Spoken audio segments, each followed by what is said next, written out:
Welcome to Cackling in the Void. My name's Ashley. And my name is Kaylee. Let's see if the void echoes back today. We're two best friends diving deeper into the void with chapters Iron Flame 45 and 46. Chapters Iron Flame? Yeah, chapters of Iron Flame. Chapters of Iron Flame. Good job. Is that not how you would say it? Chapters of Iron Flame? No, I would say chapters 45 and 46 of Iron Flame. Okay.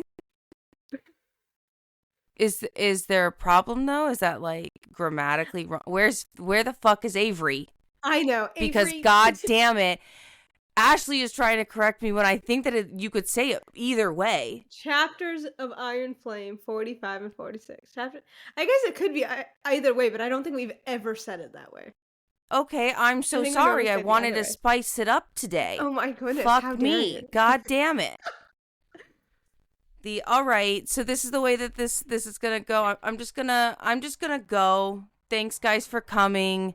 I'm so sorry it was so short, and Ashley's just gonna take over. She's obviously the speech police this morning. Which I really shouldn't be talking. I am definitely not a speech police. I can barely talk most of the time. I don't know. Ashley over here with the sound. Wee wee. Yo, your grandma's wrong. Get out of here. Okay. That's a really good accent. That's crazy. It wasn't bad. It was just really strong. It wasn't bad. I'm so sorry to anybody that was offended that she said that was good. I apologize on behalf of her. I apologize for everything. I don't know. Just I don't know. We'll talk about it later. Really? We're going to circle back to that? Yeah, we're going to circle back to it. Really, they're going to talk about it in the comments and be like, yeah, that was actually a really, really horrible, stereotypical type of accent. Oh, yes. No, it was very stereotypical. Nobody should talk like that because it is politically incorrect. And then that's why I was like, I guess we'll talk about it later because, you never know. It was very stereotypical. You're right. For sure. I agree with that. Anyway, we're working on different voices. You'll hear them here, Yes, you guys get a sneak peek. Consider sneak peek of all of Kaylee's voices that she's just trying out. I try a lot of things out. Everybody hire her for a job because she's great. Thank you. Yeah, please hire me. Specifically an acting job. Yeah. It's like if you love listening to my voice and my weird voices, you can request what voice you want to hear. Pay me, please. Pay me to listen to my voice. I'd love that. Thank you. That would be great. Would be phenomenal. Anyway. But speaking of that, starting Ashley with could chapters. be my manager at this point. Yes, starting with the chapters. Chapters 45. Yep. And we start right off. Oh, do you want to start? You can start. No, you can start. Go for it. No, you can start. You're pitching your voice. Oh, okay. Yeah. Chapters 45. We're going to take it down to a real serious note because they're reading the new death roll. And they're sad about it. They're so sad about it. We can be serious. I mean, we can we have be. Been. And we have been on the podcast. Yeah. We've talked about serious topics. I just think that you weren't ready for that very dramatic switch. You were like, "Oh, it was really, we're really happening." No, it was really funny because you got really close and you're like, "So we're starting off with chapters 45, and we're sad." And it was just like so. It was just we are sad. Kaylee, we are sad. We're really sad. We're starting the death roll because they're reading the new death roll, and it's different because it's not just cadets. It's front lines. It's real soldiers. It's their siblings. It's their family, loved ones, friends, girlfriends, boyfriends, partners, animals, dragons. All of the above. the things. All of them. All of the things. um And now, actually, so the death roll is not only just like active riders as well as cadets. It's also active flyers. So any of the flyers that have like come over kind of with like the flyer cadets, they're now all meshing and they're blending on the battlefield. So they are protecting that front line. They are, patrolling around Tyrrendor. Thank you. I was like, you're like the one of those tea places. place. I know where we're at. Of course. You're doing great. Obviously. We also do learn that there are 4 new dragons that hatched. I don't know if it's 4 new ones or if it's 4 altogether, though. Let me quote. Okay. Why she does that, Violet is standing in like formation because they still call the formation to do the death roll, and it's just like constant like worry because Mira is out on the front lines.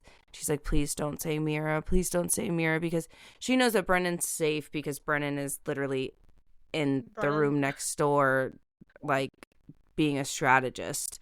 So she knows for a fact that Mira is like out in the front line and things like that. And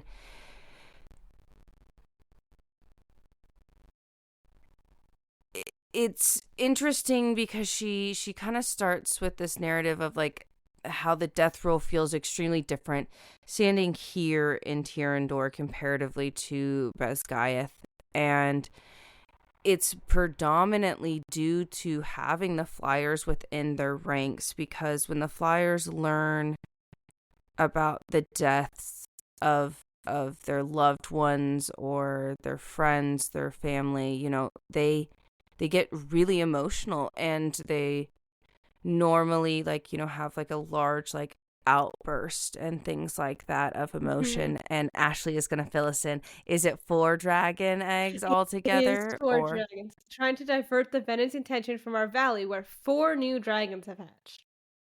So now there's 5. Okay. Yeah. Right? Yeah, that's what that sounds like. I think. Yeah. And like you said, like the flyers do have a really big emotional outburst. And like they like have like, it even says like a guttural yell. And you could tell like all the writers are really uncomfortable with it. They're like, oh, like, whoa, that's a lot, you guys. Yeah. Like, we could stand and not have emotions. And they do bring it up, and it's like Arik says like, oh, I wish they wouldn't do that. And Violet's like, do what? Have emotions? I cried like a baby when Liam died. Turn around. Like, it's okay to have emotions. And Violet really does start thinking. She's like, I always said that like Threshing and the Gauntlet and like everybody that does inevitably pass away during Basgiath and all of our friends that we lose and everything like that, maybe, and I've always said that it's what makes us strong, but maybe like we're the ones that aren't 100% in the right with that. Which is really interesting because it is like, yes, it, I guess in a sense will make you stronger because you have to be so in tune with death because of your career choice. But like, it is still okay to have emotions. And as we were learning, you shouldn't stuff those down because, what happens when you stuff emotions down, Kaylee? I don't know. It boils over. It boils over and then it explodes. Yes, it explodes. And, like we see like that explosion of emotion like all throughout Violet and Xaden's relationship. And yeah. That's why I wanted like to one say of like it the that way. biggest things. Kaylee. Well, yes, no, I figured that was the lead-in. I wasn't. I was thinking. I'm glad. I was like, I talk to you about my emotions all the time, Ashley. I was like, I really hope. I was like, as I was saying, I'm like, I hope you don't think I'm meaning this about you. I'm meaning this about them. I didn't think so. I was like, oh yeah, Perfect. This is the lead-in for the. This is the lead-in. This is the lead-in do Violet and Xaden have an extremely toxic relationship, and we need to talk about why they don't talk about their feelings and why that makes Kaylee so upset sometimes. It's very upsetting. And it's because it would solve so many problems. Yes, so many we problems talk- in this book would be So many solved if problems. people would just talk about things. Literally, it really would be so much easier. But don't worry, that's your foreshadowing and your little sprinkle for all the rest of this podcast. Yeah, that's the because foreshadowing it's of it. Yeah, and you know what? I kind of agree with that. It in a way does make them stronger, but it also is not healthy. It's not good for them, as well as like you can see that the bonds that the Flyers have with each other are just slightly more genuine. Like they really do allow people close to them, which is something that, writers are taught not to do. They say don't do that. Like don't get to know the first years until after they've bonded. Don't do this because, you're just going to like don't get too attached because, you know that they're going to die and then it's going to hurt and we just can't have people falling apart, Yeah. And it's just like a very but it's also very normal in that type of setting, regardless of where you are, Yeah. In a certain type of way, because like on the battlefield, if that's happening, you can't really do that, Yeah. But it is interesting because they do say like the only people you should ever rely on are your squad mates. Like those are the only people you should ever be close to. And you do see that throughout the book. Like you see them getting closer and closer throughout this series, which is very fun. But it is interesting because you do see this, like the humanity side of them, like in their friendships and their squad mates and stuff like that, and how they do, kind of abide by like we need to be strong and like hard, like I said hard, but whatever, and like strong and tough and big and hard and muscles.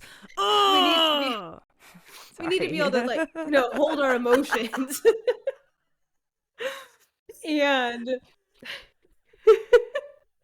we need to be able to like stay strong, but we also like you could see how Ree and Violet and even like Sawyer Riddick and like how they really all bring like, hey, you need to be able to express yourself and you need to be able to loop us in on what's going on and we need to be able to feel these emotions, work through to them, and then let them go. Because and they really do bring that side out of them. Because you could see how they do kind of try to wall each other off sometimes and how they're like, no, that's not how this works. Like we need to be able to communicate. We need to be able to talk through our feelings to have healthy relationships. And I like how the squad does that. Yeah, I agree. And even like Violet calling out Arik, being like, "Oh, like I don't like that they do that." It's like, what, have emotions?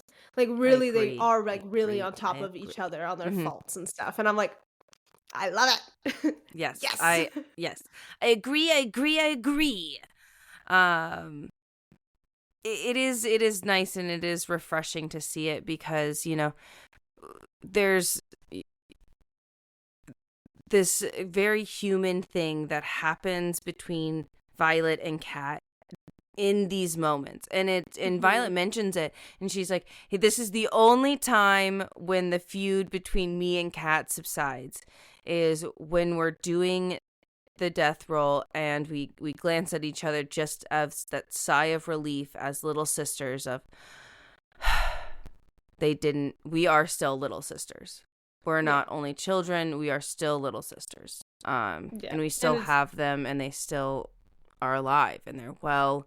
And it is like such a human moment. And then it goes away just as quick as it came. It already leaves and she's like, damn, Kat really hates me so much so to the point where... And like she's targeting her. I know, you hold on. And like she's targeting her, but she's not only like targeting her, it's like, and her squad is noticing now too. Yeah. Like it's to the point where it's like, do you know what's happening? Like, are you sure she's not tormenting you too much? Yeah. I know you're excited to say it, please do. So much so where like Sloane's hatred is pales in comparison, Yeah, they say that. They're like, wow, like, Salone's hatred for me was nothing compared to this. And it's Salone Yeah. also feels things so strongly. I know we haven't Hmm. seen too much of her, but we know that she feels Yeah. things very strongly and she makes really hard first impressions. And Yes. She makes she fast, hates quick Cat as well. judgments. I mean, most people do. Yeah. It's kind of hard not to.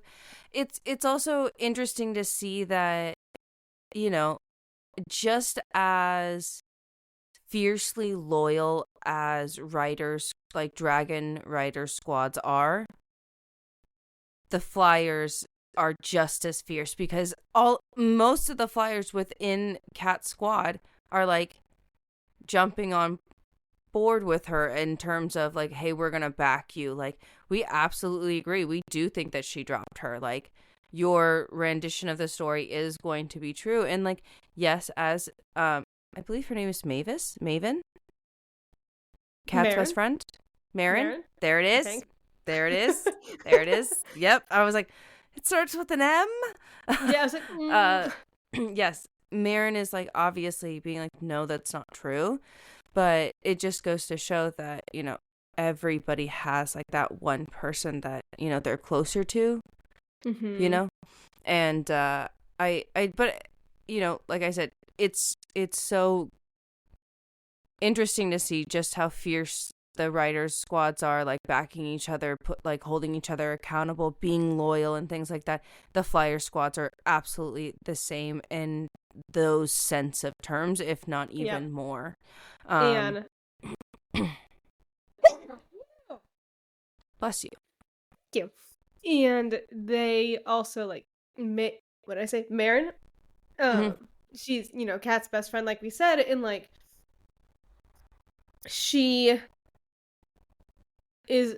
knew what happened, like knows that Violet didn't drop her on purpose. Mm-hmm. Her arm dislocated and she saved one person, and that happened to be the person that was a writer on her whatever side. Yeah. But she still backs Cat because that's her best friend, and that's what best friends do. Yeah. There's There's always calling going to her be a out sense of like and being like, hey, this isn't her. This was not her fault. Mm-hmm. She didn't mean to drop her. But also, you're my best friend. I'm going to back you because... For sure, yeah. Once again, that's what best friends do. Yeah.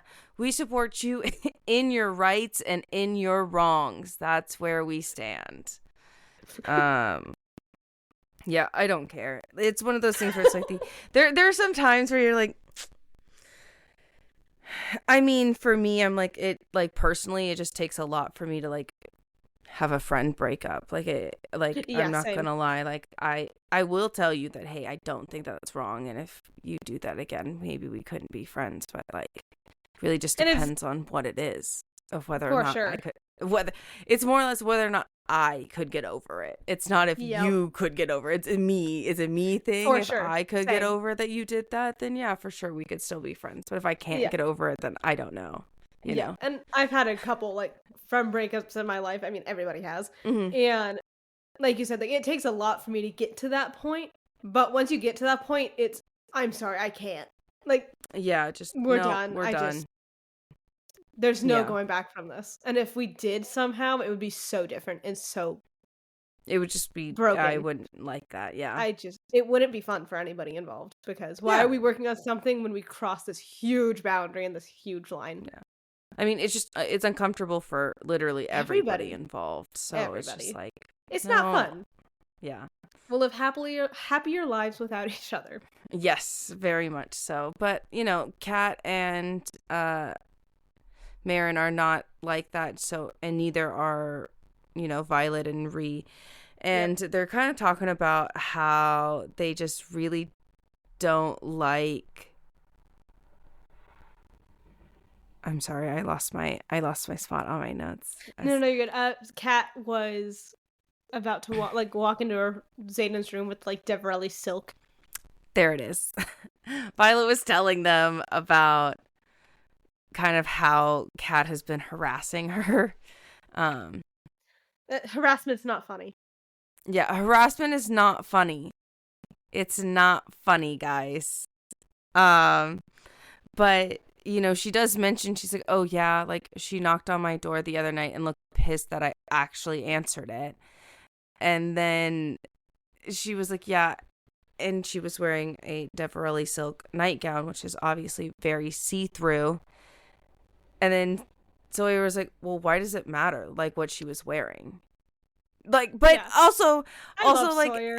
at the same time, I kind of agree. Like, I mean, it was, like, in Sawyer's mind, he's like, I mean, it's your room, Violet. Like, okay, why does it matter that she's there Like, in that nightgown? Like, I'm confused about why that matters. And then, Riddick slaps him on the head and is like, think about where she sleeps in. She's like registered under Ree's room because they're supposed to be doubling up, but she's staying in Satan's. And Ree chimes in and is like, thank you so much for staying over there. It's really nice when Tara comes back because then we get a little time together.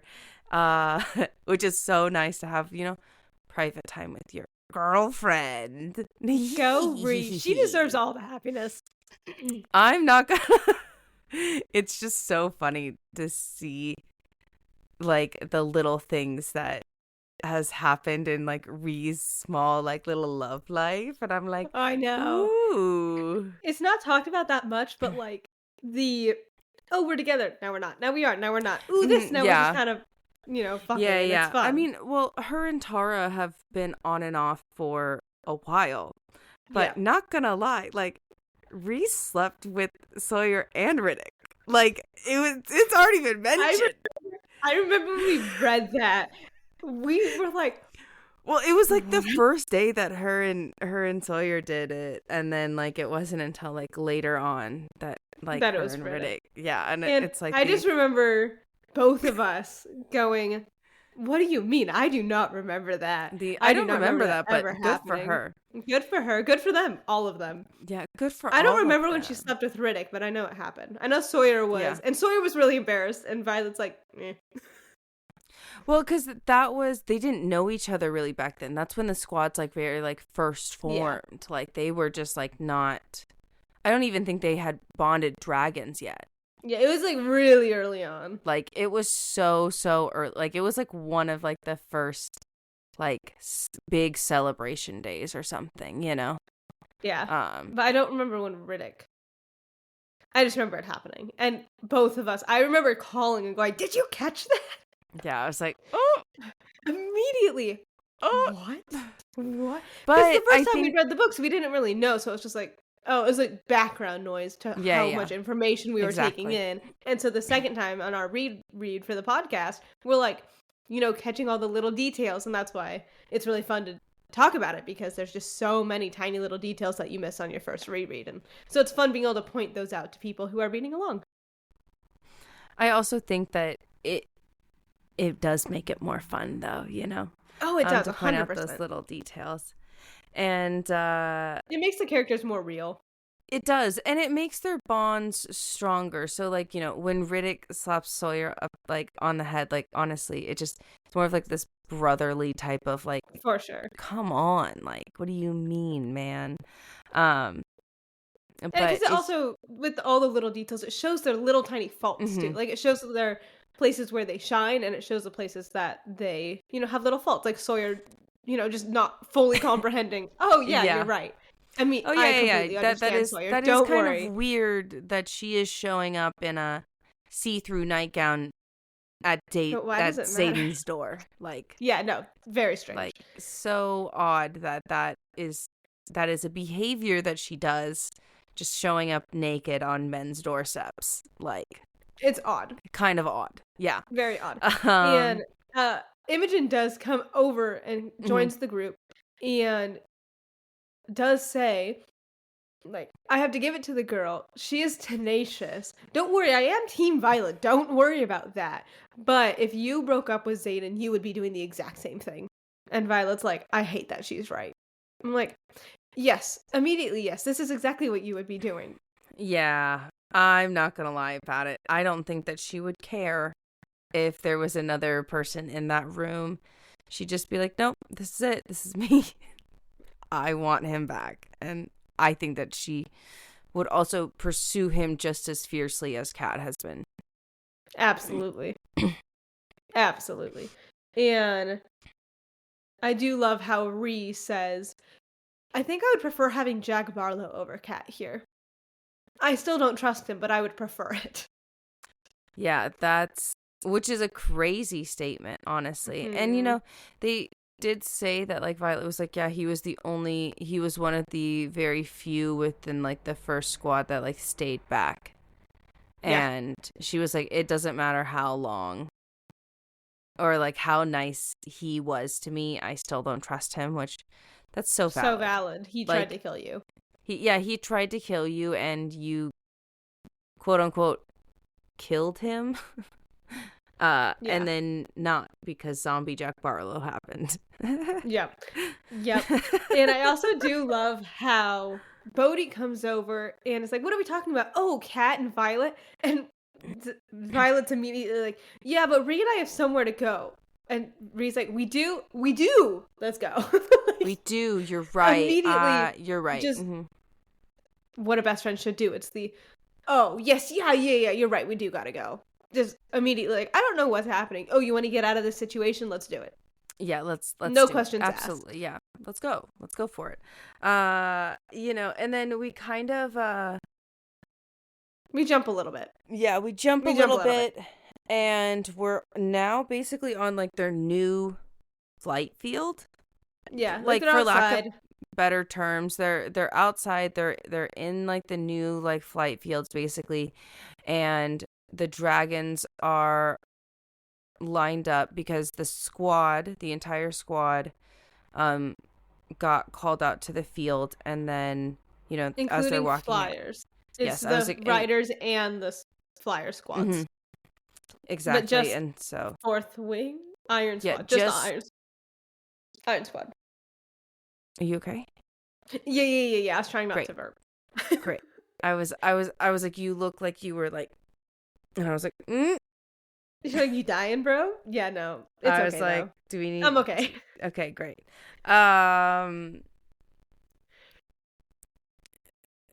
Iron yes, Squad is there. Yeah, I was like, they're on the flight field. I got distracted. They are on the flight field. Their dragons are here. You know, we're seeing that there's also griffins over here, and Darna is just bigger. Yeah, she's bigger. She's fierce. Growing up. She's growing up, and she says that she's 2/3 the size of Sigale now. Like, she's getting big. Mm-hmm. Yes. Big and I mean, even Riddick makes a comment. It's like, wow, is it just me, or does she get bigger? Like, yeah, she's and Violet's like, oh, she's grown a good couple inches since last week. I'm like, yeah, and yeah, Riddick does walk over and it's like, oh, the little miniature fierce one is not so little anymore. And then the miniature Terran, miniature Terran, yeah, snaps at Riddick. It's like, I'm not mini anymore, and like really upset about it. And he's like, sorry. But also, it's like that comparison of she's also like trying to like assert her own self-being, because she's like, I'm not the miniature of like Terran. I'm not the miniature of anybody. Yeah. Like, I am my own self. Yeah, I am my own self, and you know, we should go have a snack. And she's like, I've never tasted griffins before. Never. And Terran is like, we don't our eat our allies. Are not snacks. Yeah. We love it. And then he just mumbles something in his own language and is like, good God. What children? I'm dealing with 2 children. And it's okay. Yeah, literally. He really is that. I think a lot of people in this fandom have seen it, but the dad on the scooter with the kid in front and then the kid on the back. Literally just Terran. Which I think is so funny. But it's also interesting to note here that they do make a mention that a lot of the griffins are regaining their strength a little bit quicker than a lot of people thought. They're not necessarily super adjusted to the altitude, but they're adjusting a lot faster than people thought that they would. So I think that's fun. it's interesting because, when they see the griffins, like, even, like, in Darna, like, she kind of, like, steps up to one just to be And, like, I am a dragon. I am the superior being. I am following Terran's mentality. Haha. Ha ha ha, it's me.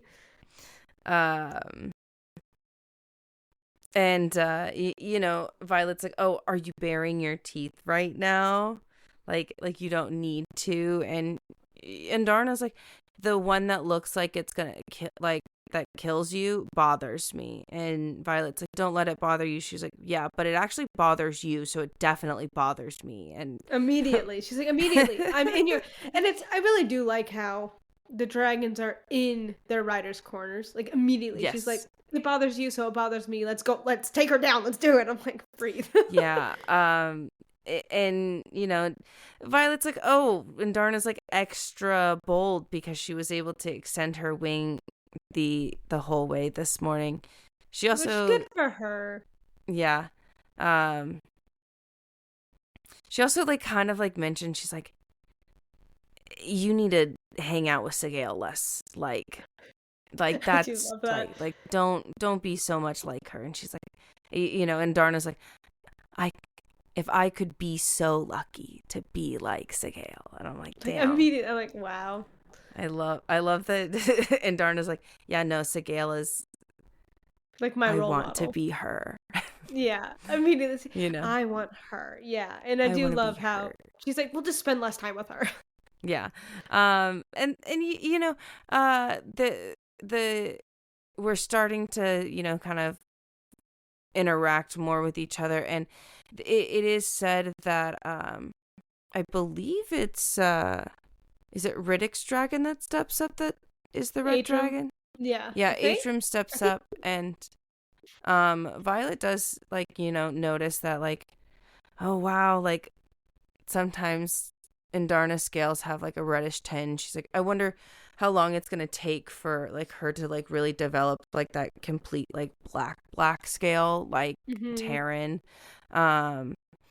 And it's interesting because, obviously when Atrum steps up, like, so does Riddick. Like, Riddick kind of comes back, and, like, Sawyer's, like, hanging around, and Sawyer just, like, kind of, like, asks Violet, he's like, hey, I really, like, wanted to ask you something. Never mind. Like, it's not a big deal. I don't need to ask you anything. Like, so, I'm sorry I brought it up. So stuttering. And then Riddick is like, he wants you to teach him how to sign. and he's like, why'd you make that so awkward, bro? Yeah, like why did you leading up to asking her out? What is happening? Yeah, like I love Violet. She was like, and so what if he was? So what if he was gonna ask me out, huh? Riddick is just like, no, that wouldn't happen because I would literally be cleaning him up off of the floor of our bedroom after Xaden came and I, like, blew him up, basically. Yeah. And Violet is like, I love him, and I think that Xaden is secure enough not to do that if somebody asked me out. Yeah, it's like he has enough self-control to not blow somebody up if I got asked if they out. asked, yeah. I don't know if I believe that. I think depends on the person. I do think that it depends on the person, but here's the thing: is it's like I don't know if Xaden would go in and, like, kill them or beat them up, but we have seen how Xaden has reacted to Dane and has literally made his life miserable with just being around. Yeah. Like, it's not, it's like one of those things where it's like the interactions that Xaden and Dane have, they're awkward. They're not pleasant. And it's really because of Xaden. Yeah. And it's like, like Xaden is not, like, physically hurting them.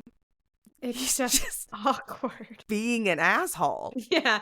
And you can make someone's life a living hell by not annihilating them, by just absolutely giving them the cold shoulder and being just so off petty about the relation. Yeah, petty. And it's also like Xaden is a petty king. He really we know. is. We've seen it. Xaden is a petty king. That's it. And we also have seen in one of his chapters in Fourth Wing when Dane kisses Violet, and that's before he was even Violet's, or before they were together. And and how he literally had to tie himself down with his shadow so he didn't go over and like punch him in the face. And I really did. I know we've talked about it already in Fourth Wing. If you haven't, go check that out because that's just a fun chapter to talk about. But how Garrick and Bodhi are just making fun of him. I mean, yeah, how could you not at that point be like, wow, okay. Like, wow, you got that upset? Oh, okay, bro. Okay. What a loser. And even is somebody like really in love? Okay. And Zayden's even the one that mentions, wow, that kiss looked like cousins. Like, yeah, like just accidentally kissed your cousin, which I love that phrasing. That was so like funny. But he got so upset about awkward. That. Yeah, and it was so awkward. So awkward. He mentions that it was so awkward, but he's still so upset by that very awkward kiss. So it's like one of those things where it's like maybe he won't go and like, quote unquote, like kill him. But yeah, he's going to make his life a living fucking hell.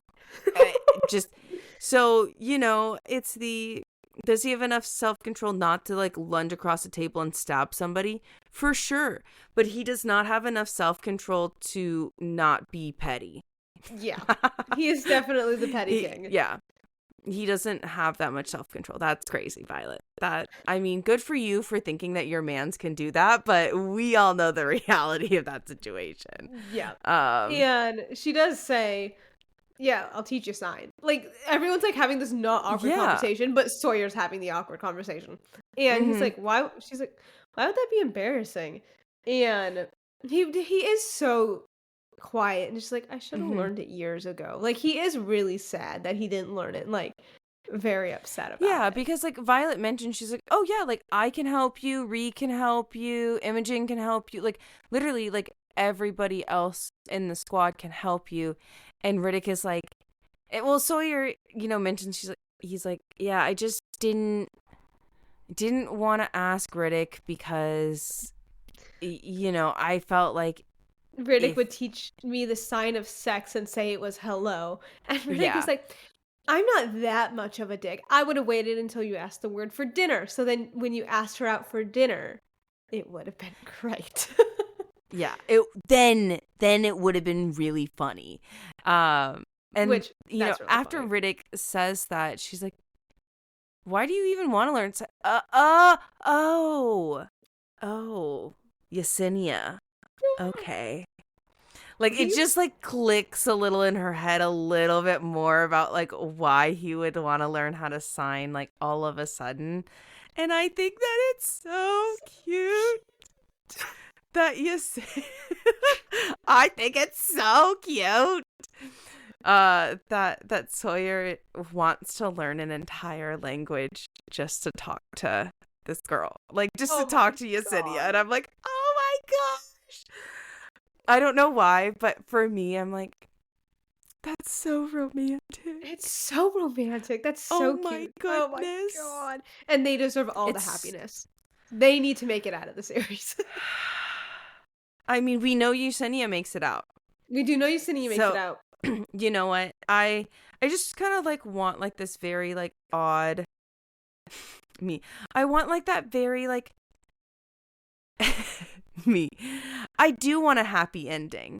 In terms of these books, me and Ashley actually talked about this like a little bit before, that our view of a happy ending is very much in line with how Rebecca Yarros wants a happy ending, we think. We hope so. We really hope so. But also on top of that, my addition to the happy ending is that Sawyer makes it out with yes.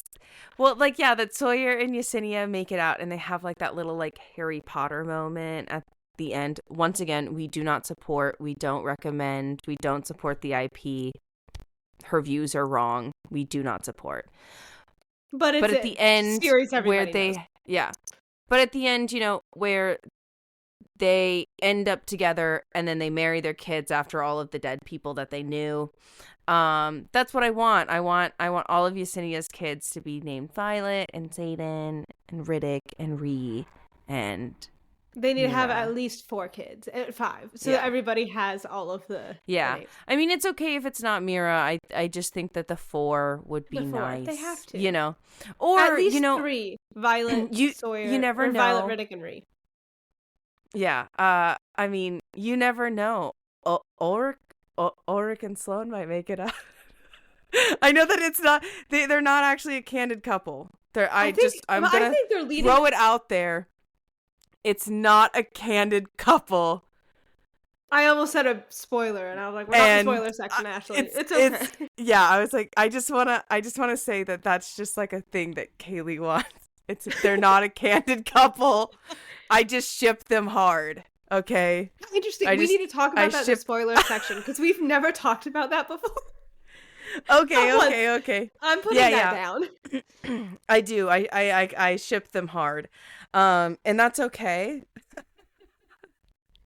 But yeah, I just the one couple that I really do want to like see make it out of here is always going to be Sawyer and Yesenia. Absolutely. But like you said, the fact that he wanted to learn a whole language, oh my gosh, just to talk to her, so not even romantic. Like, obviously he wants to get with her, but like his goal is just to talk to her. He's like, I just want to talk with her. I'm like, yeah, I just want to be able to talk to her and like interact with her and like be around her. And I'm like, oh my gosh, everybody needs a Sawyer in their life. I'm like, that is so... Everybody needs a Sawyer in their life. So sweet. I mean, so sweet. I mean, the only thing that I can imagine is him, like, bumbling through sign language and, like, carrying her books. That's it. And that's all I need. That's to all be I like, need. Oh my gosh, that's so sweet. And he would carry her books for her. Because all I gotta say...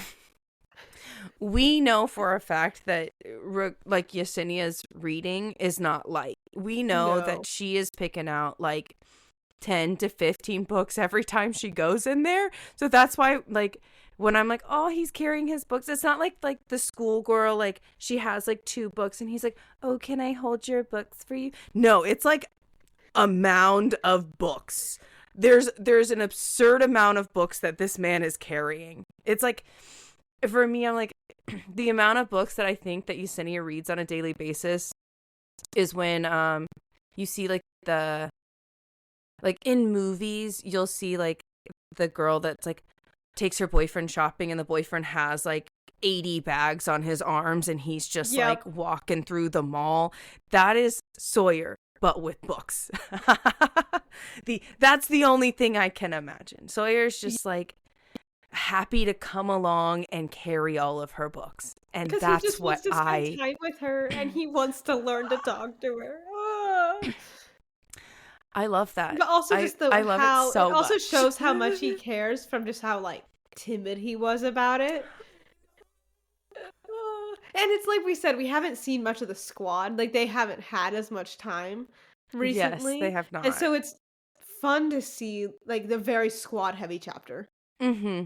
And like this set of chapters is very squad heavy. I was I agree with that. Both of these chapters are super squad heavy because Xaden is not really around because Xaden is off doing the front lines.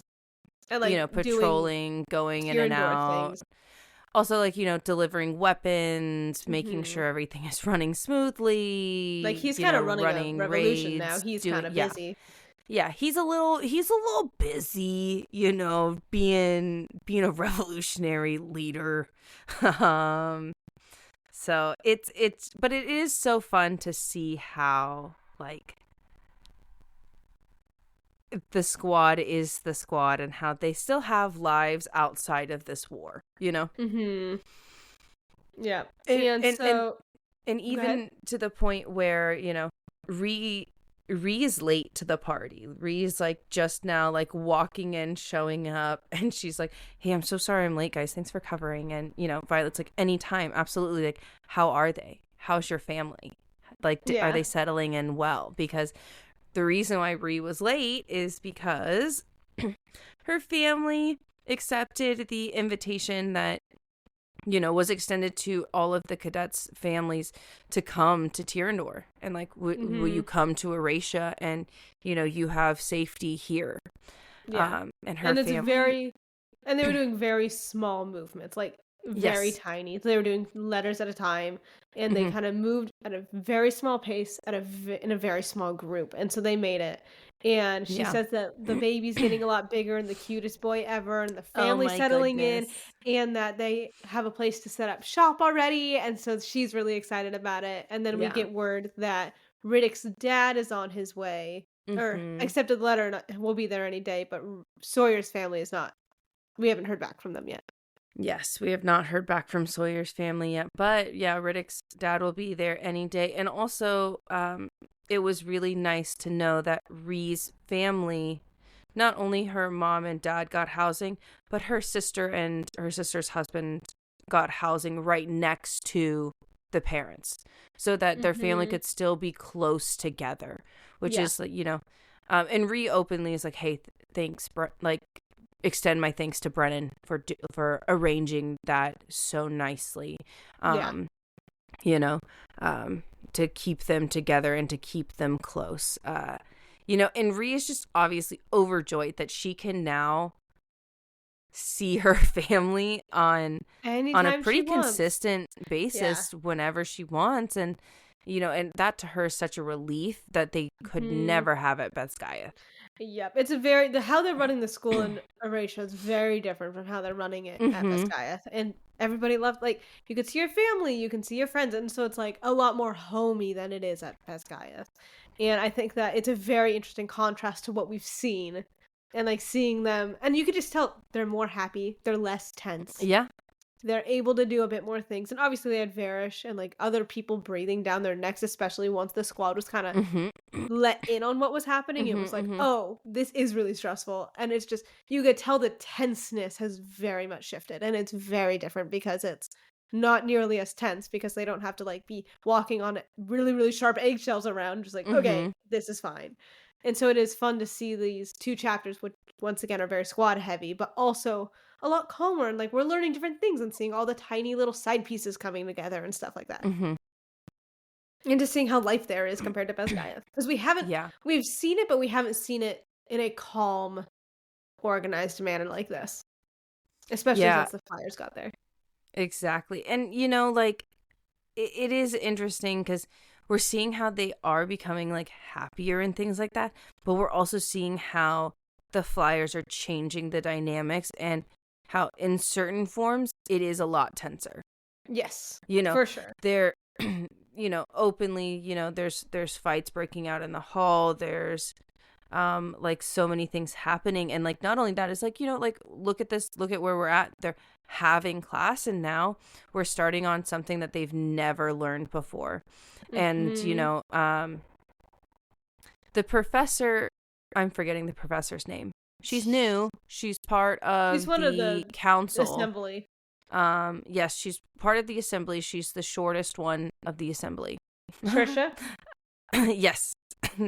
Thank you. I was like, yep, no problem. Ashley's got it on those names. Ashley will remember all of the names. I wrote it down. Right? Right, Ashley? Sure. Yeah. I'll say it confidently. Okay. There you go. There you go. I'll say it confidently and hope it's right. Yeah, literally. I feel like with the way that she spells those names, yeah, for sure. It's just, you say it with confidence and you really hope. No, I am going to be so honest. My dyslexia when reading any of these names would be like, oh, and meh, meh, meh, meh. And they ran off and they stabbed meh, meh, meh, meh, which is crazy because meh, meh, meh, meh felt very strongly about meh, meh, meh, meh. Like, it would be, that would literally be the reading. I would not know the way that she spells these things. Anyway, back to it. Opens up the class with basically, this is an experimental class. We don't know if this is going to work, but we chose not only your guys' squad of dragon riders, but we also chose the squad of flyers because you guys on both sides are the number one squads on either side. And so if you guys can get this, then everybody else can get this. So yeah, we're now talking about the large concept of lesser magic. yeah, And whether or not they can utilize lesser magic to their advantage, because that is something that dragon riders are never taught. They openly say, a couple chapters back when they went to, the Viscount Takaris' house, openly, there was a conversation about how Griffin riders have more of a grasp of lesser magic and use lesser magic more often than dragon riders. And so this is an interesting class that flyers don't have using signets. Yes. Mm-hmm. They only have lesser magic. And they're stronger in mind work, which we have seen from Cat. But they don't have strong signets like the dragon riders do. So flyers have to really focus on their lesser magic. Exactly. And so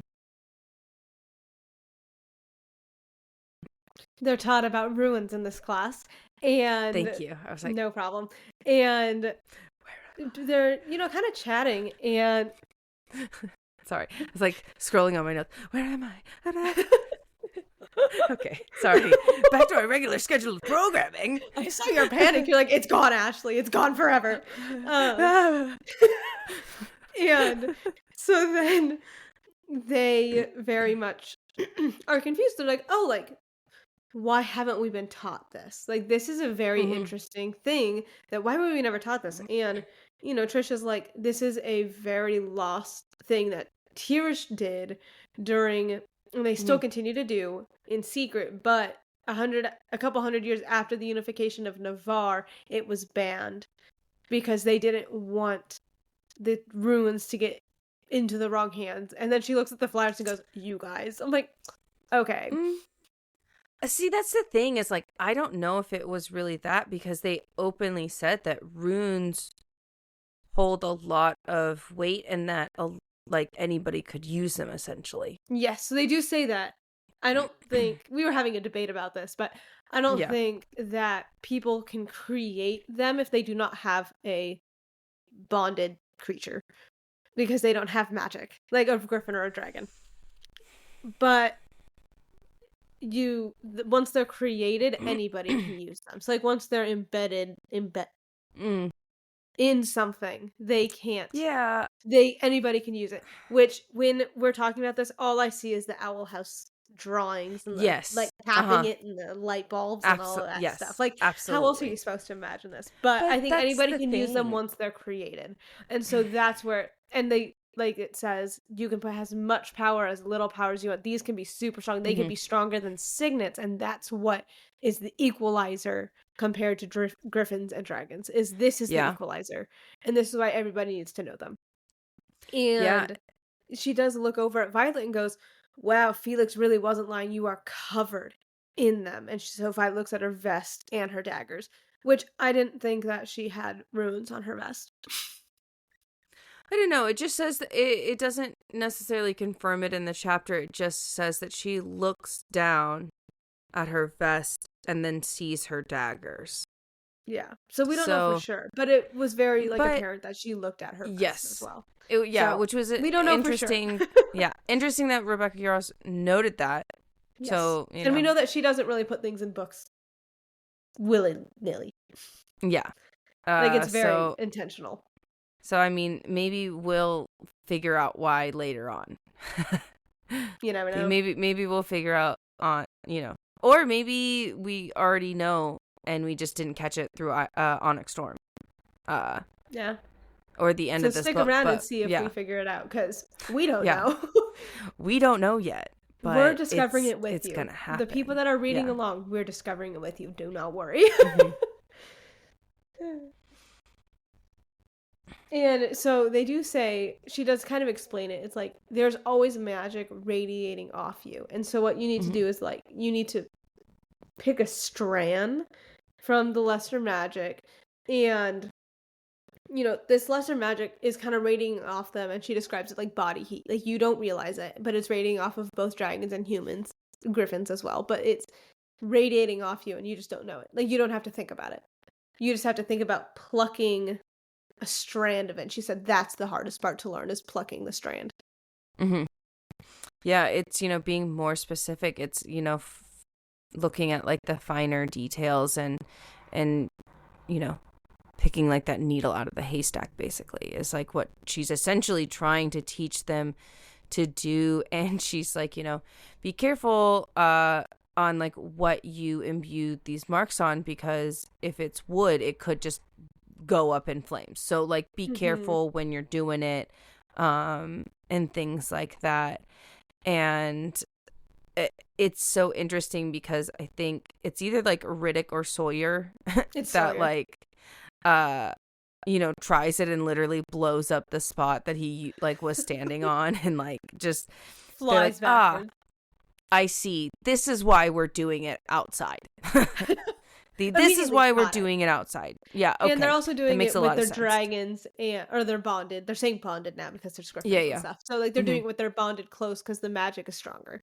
And so they said it's easier to learn if your dragon or your griffin is literally right there. And so that's the other reason they are outside. Like the source of your magic is closer to you.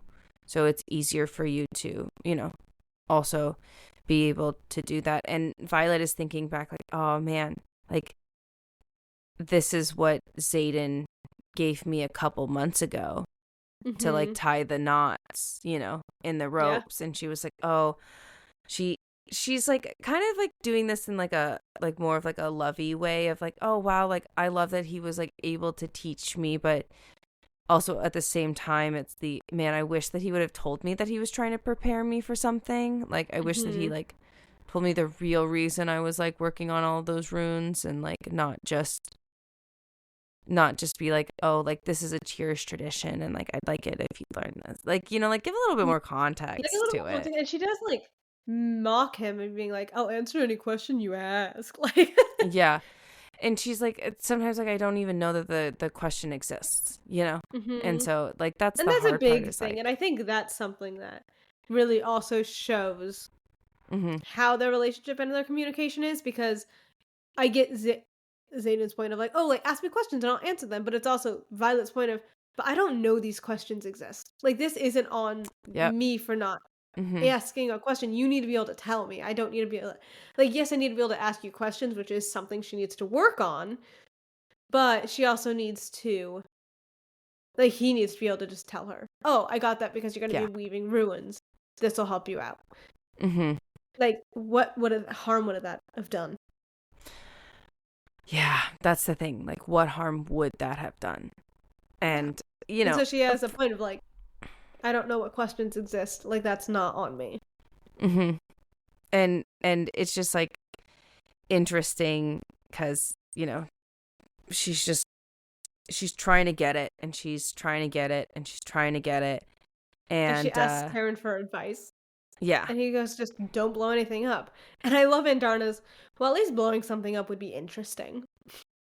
Yeah, it would be. Andarna's in her adolescent phase for sure. Yeah. We love that Andarna is just now, I mean, she's always been super sassy. She's never it's like really been sassy, but now she's like super, super sassy. It's and fun I love to see. it. I do. It's so fun. It's also so fun to see Taran roll his eyes so much. Like, it's just like one of those things where it's like I just imagine all of the time he's literally like exasperated or rolling his eyes. Like, I kind of just imagine him, like if he was human, I feel like he would always be like rubbing his temple like slightly, like very like casually, like putting pressure on his temple just to be like, this is ridiculous. So I agree, it's so funny. But that's where the chapter ends. Yeah, and they do have to do these by sunset, and so they're trying again and again and again and again. Yeah. And they're just like trying again and again and again, and like I said, that's where the chapter ends. Yeah. And so now we're going into chapter 46. Thank you, Kaylee. Right? Yep. Great. You're right. I was like, no, I thought you went like this. Oh no, I went like this because I was about to say it and I went, go ahead. oh, Yeah, I was like, I saw this and I was like, I'm sorry, what? The corner of Haha, my eye, audio because I'm looking, listeners, I moved my yeah, hand. I'm so sorry. I'm looking at my notes and then I just see something like move like on my peripheral and I just, Our pause anyway. is normally hands up, so I Yeah, scared yeah, her a little yeah. bit. I was like, oh, Oh, we have to uh, pause. I mean, whatever. No, we're not pausing. We're not. Avery, we're not We're pausing. note it down in the chart. We're not doing it. We're not. Jumping into chapter 46, Zayden is back. Oh my And gosh. Violet, it's like Violet is working on her rune homework, basically. She's just studying runes, trying to make them, trying to make it work, because basically now the homework is like, hey, go draw these runes and make sure it works. Like, activate and they're them. trying to work on an Like, unlocking ruin now. yeah. And they're doing this in their room, and Zayden comes up behind her and like kisses her and is like, hey, how's it going? And she can smell that he just took a shower, that he is like, she's like, oh man, like having a private bathroom like on the bed chamber is like really nice, like that's so nice. And like, she's thinking about all the things that she thinks is like really nice, and like, she looks over at like the closet and sees that like both hers and Zayden's clothes are hanging up in there, and she's just like, I love the domesticity of this life, of Good like job this little saying that word. I would have arrangement. stumbled through it. I mean, you're the one that wrote it, right? Yeah, I know, but I still stumbled through it trying to say it. Okay, I was like, what do you did a mean? good job. You wrote it. I was like, I read Violet likes the domesticity of their arrangement. That's literally, I was like, anyway. Yeah. Continue. Anyway, continuing on, Violet was like, Violet is practicing this and just like, obviously really likes their arrangement, and her and Zayden are like, talking about homework and about the runes, and she realizes that like, she like kind of turns to him and is like, oh, I didn't realize that the rune that you put on this dagger was an unlocking rune, which is why her dagger unlocked the door. Yeah, back not in only the scenario, the torture scenario with her squad, not the actual torturing. Yes. That's what I was gonna say. I was like, if you guys remember, call back from part 1 of Iron Flame. Oh my gosh.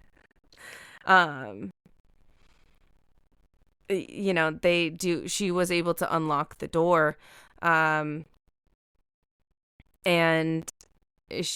they're having like a really nice conversation about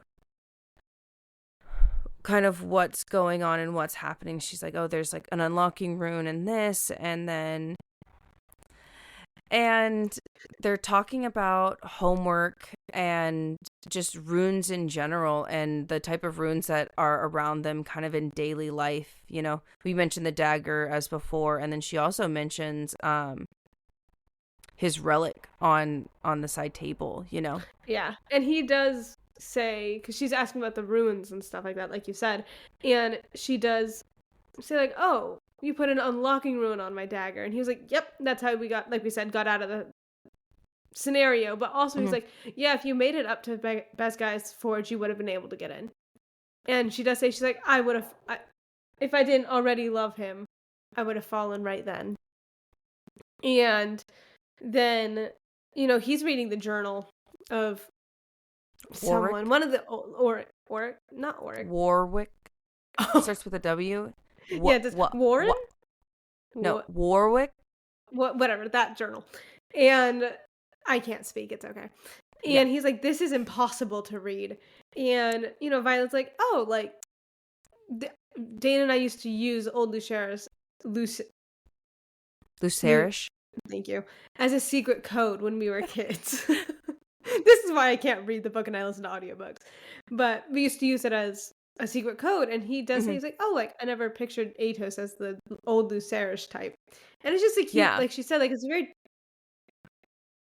natural conversation that's just Mm-hmm. nothing. Everybody has conversations that are like, oh, this is just a conversation we're having to talk, not for a big reason or anything like that. And then it does transition to she's like, oh, what's the ruin on the stone by your bedside?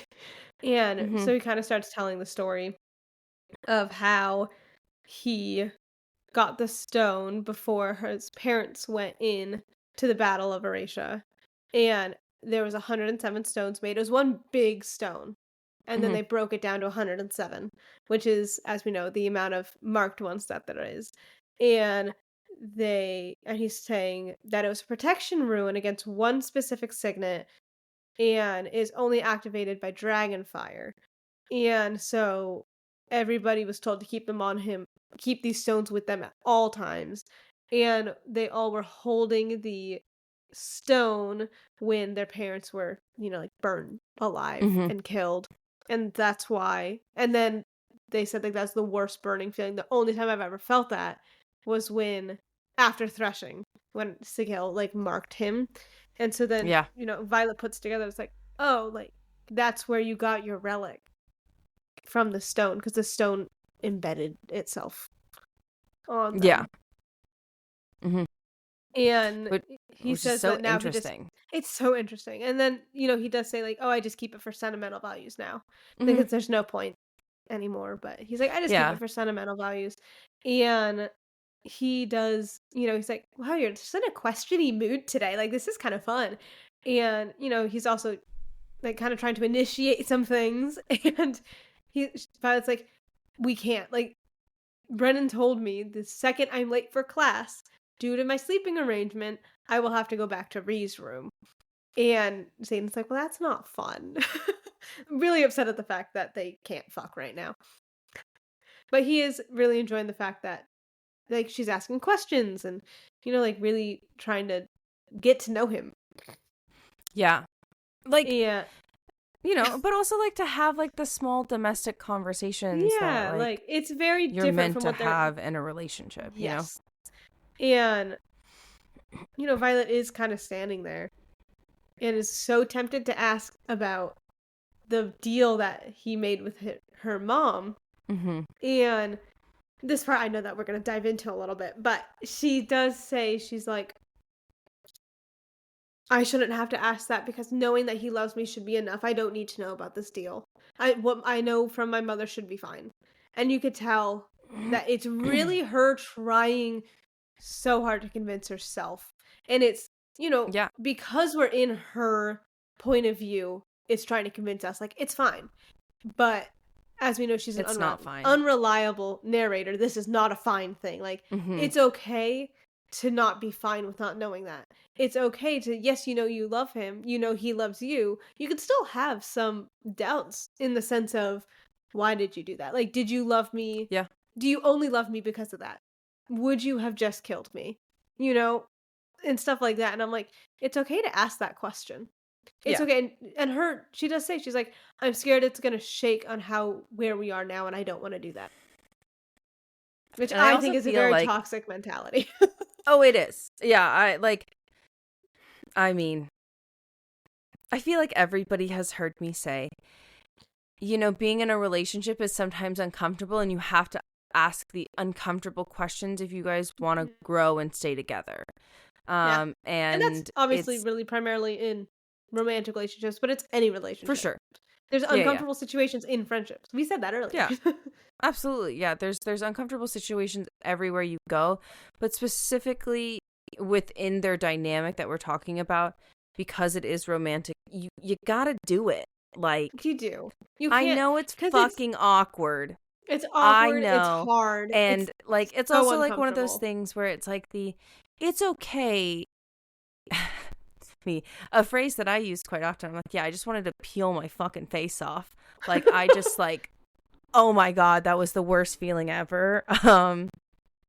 But yeah, like there's just sometimes where you have to like ask that awkward question. And like, I think that she wants to ask the question. And I think that like, it's these feelings of, oh, would he still love me if my mom didn't ask him to do that, is I think really affecting their relationship, especially even outside of their relationship with Xaden, I think it's also really affecting like her relationship with Kat.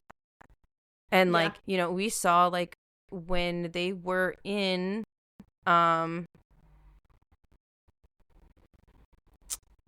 Pour a Meal. There you go. You got it. I got it. I'm so proud of you. Yes. When they were in Pour a Meal, you know, that was one of you know, Kat's biggest thing of like, oh, he doesn't like this. I know him better than you do. And things like that. Like, or like, oh, he loved, you know, just like the, we slept together before you guys did. Like, yeah, like she really like, adamant about this. Like she mentions it in Pour a Meal. Like she mentioned it before. And it's also like, if you think about it, there obviously are some things that Violet knows that no one else knows about Xaden. It's been stated before, but Kat probably does know Xaden on that basic level more than Violet does. Because they know each other on like the, I don't know if this is going to make any sense. They know each other further in like their traumas than a lot of people know of each other, like of them, but they don't know each other. Exactly. But sorry, wait, like, Violet and Xaden know each other, their traumas more, but then like Kat and Xaden, or like Imogen and Xaden and stuff like that, know Xaden more on the baseline.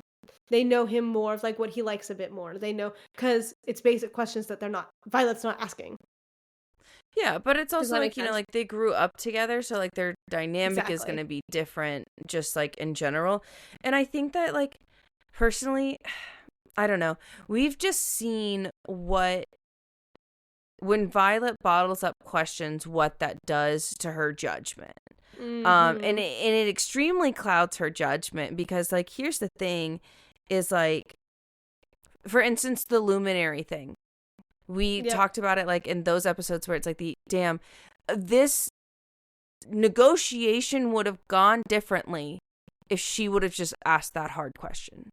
She would have followed through and asked the question of like actually why, and they would have had the conversation instead of, you know, the question being asked by somebody else, Xaden stonewalling the other person, and then Violet being like, oh, well, because I witnessed that conversation, it's okay, I don't need to ask him, I guess. And it's like no, you still need to ask him. And like, so they're both at fault in many different ways. You need to be able to ask hard questions, and also you need to be able to tell her without her asking. Because like she said earlier, and we've said like 5 times, there are questions she doesn't even know exists. Exactly. Because he's hiding so much. Yeah. Yeah, and it's like you know, Xaden, you do know what is appropriate and what is not appropriate to say. Yeah. So if you do know that as a quote unquote, you know, leader of the revolution, then you should be good with that, and you should be able to like tell her what she needs to know, you know? Yeah. And like, I understand like rank wise, there's a lot of stuff going on, but like, you know, she's literally fucked her entire life up, sir, for you, and has followed you into war. So I think she's pretty tried and true on like the loyalty level of whether or not she likes you. I'm just gonna say it. Literally. But you know, it is sad to see that she's like, I don't want to ask this hard question, because she's almost caught up in I don't want to ruin the facade. She doesn't want to ruin the facade of the, you know, quiet creature comforts of the domestic life that she's enjoying right now. She doesn't want to ruin the moment, because she's like, oh, I'm not going to see him for a bit. So like, do I ask this hard question now right before he leaves? Like, what if he gets upset and just walks away, and, you know, and we don't see each other for days? So it's like, I guess that's also a thing we have to take into consideration when we're talking about this stuff, because there's one thing if you're living together 24/7, you're all like, you're going to see them that night, every single night for the most part.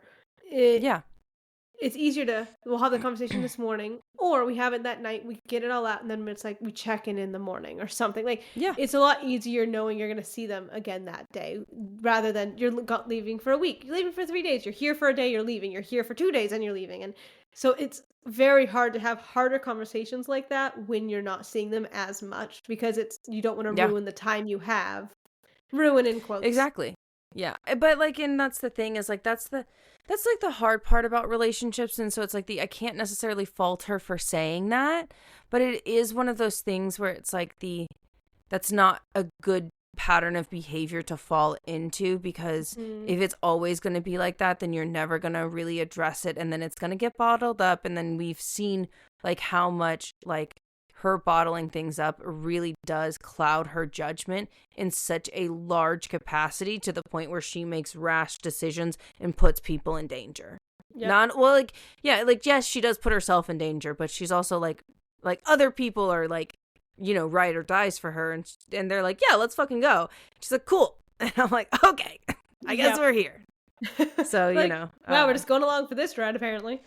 Yeah, just, I'm glad we were all on board and things like that. And, you know, but they don't, you know, she kind of like shoos him away. And it's like, no, we're not going to be late. We're going to be late. We're not going to do it. I want to continue being in your room. Leave me alone. And so she goes to class, literally. She goes to class, and she, you know, Devera and another teacher. Oh, Emetario. There you go. I was like, I don't know. I was like, Mario. That's wrong, but it's okay.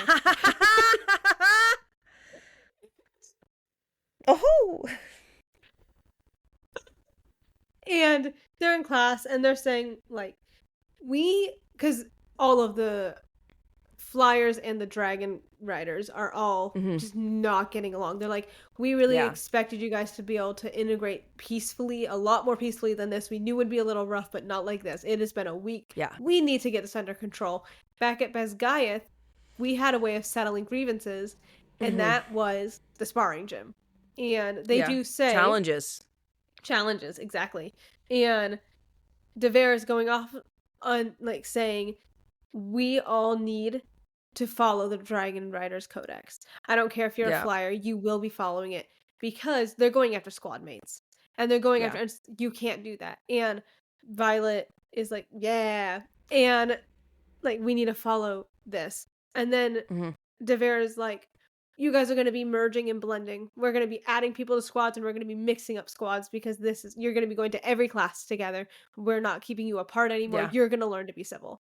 This is ridiculous. Yeah. Like, you could tell, you could just feel the anger through her. And Violet's very much like, no, like, squads are formed through threshing and the gauntlet and challenges and all of these things that we did. You cannot break squads apart. Like, they are born and so strong. And she's like, we're Iron Squad. We do not break, and we do not blend. We do not want anybody coming into our squad. And, you know, they do say everybody can choose one person to fight, and you're going to fight them. And once you are off the mat, it is done. Whatever problem you had, it is gone. It stays there. We are done with it. And every person can be only challenged once. So you can't challenge one person, like, boom, boom, boom, boom, boom. Yeah. And which, I mean, is a good rule.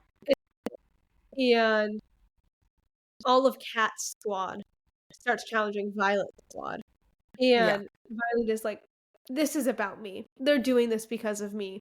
And it's on purpose. On purpose, exactly. And I love how Ree's just like, oh, then it's about us. Like, immediately, no hesitation. There's no hesitation. Okay. So then it's like they all have a problem. She's like, Violet's like, oh, they have a problem with me, and, you know, Ree is very much okay, so then they have a problem with us. Like, immediately. And it's like we've been saying, she's such a ride or die friend. It's the immediate, we have somewhere to be? Okay, let's go.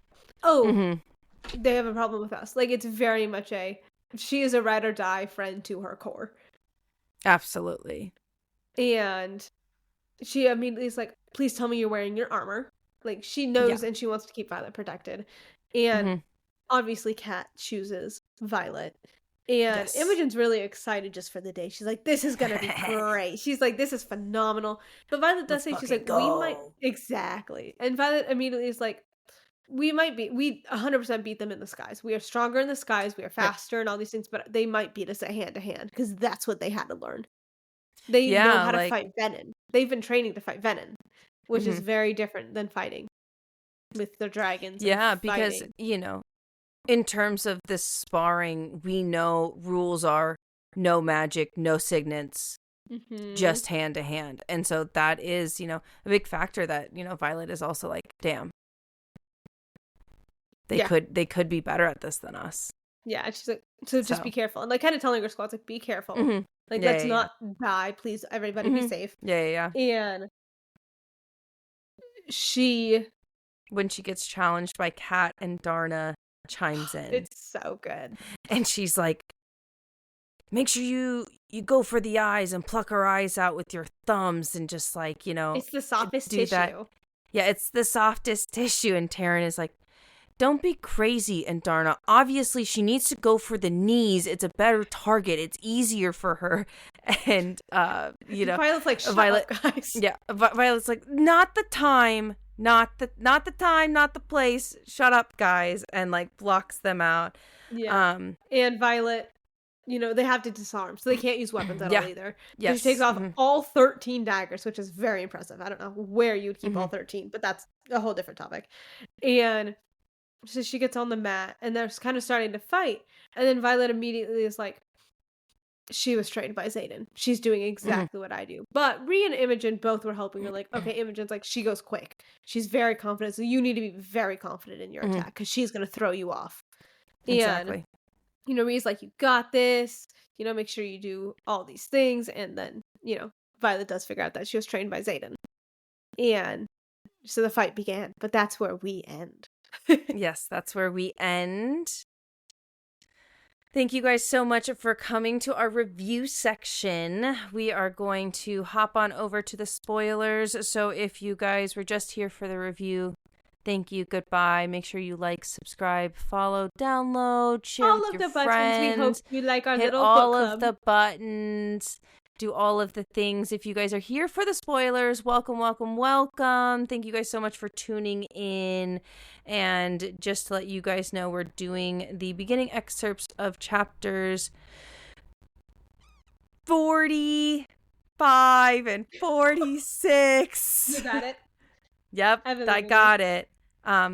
So we're going to start off with chapter 45's beginning excerpt, which is, it was only in the last 50 years that we realized they were no longer solely coming from the barons, but they'd begun to take recruits, teaching those who never bonded a griffin to channel what was not theirs to take, to upset the balance of magic by stealing it from the very source. The problem with mankind is we too often find our souls to be a fair price for power. Captain Lara Dola's Guide to Vanquishing the Venom, property of Cliffsbane Academy. I think it's really important. Yeah, I mean, really, really important. Wow.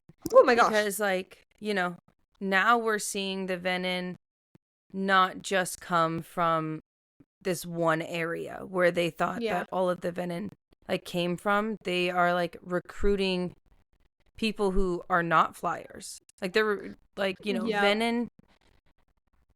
I could imagine that a lot of Venom are non-riders, non-flyers. Yeah. Because we do know that they're excited to get dragons. And so they're very excited. That's a big thing for them. Big thing for them.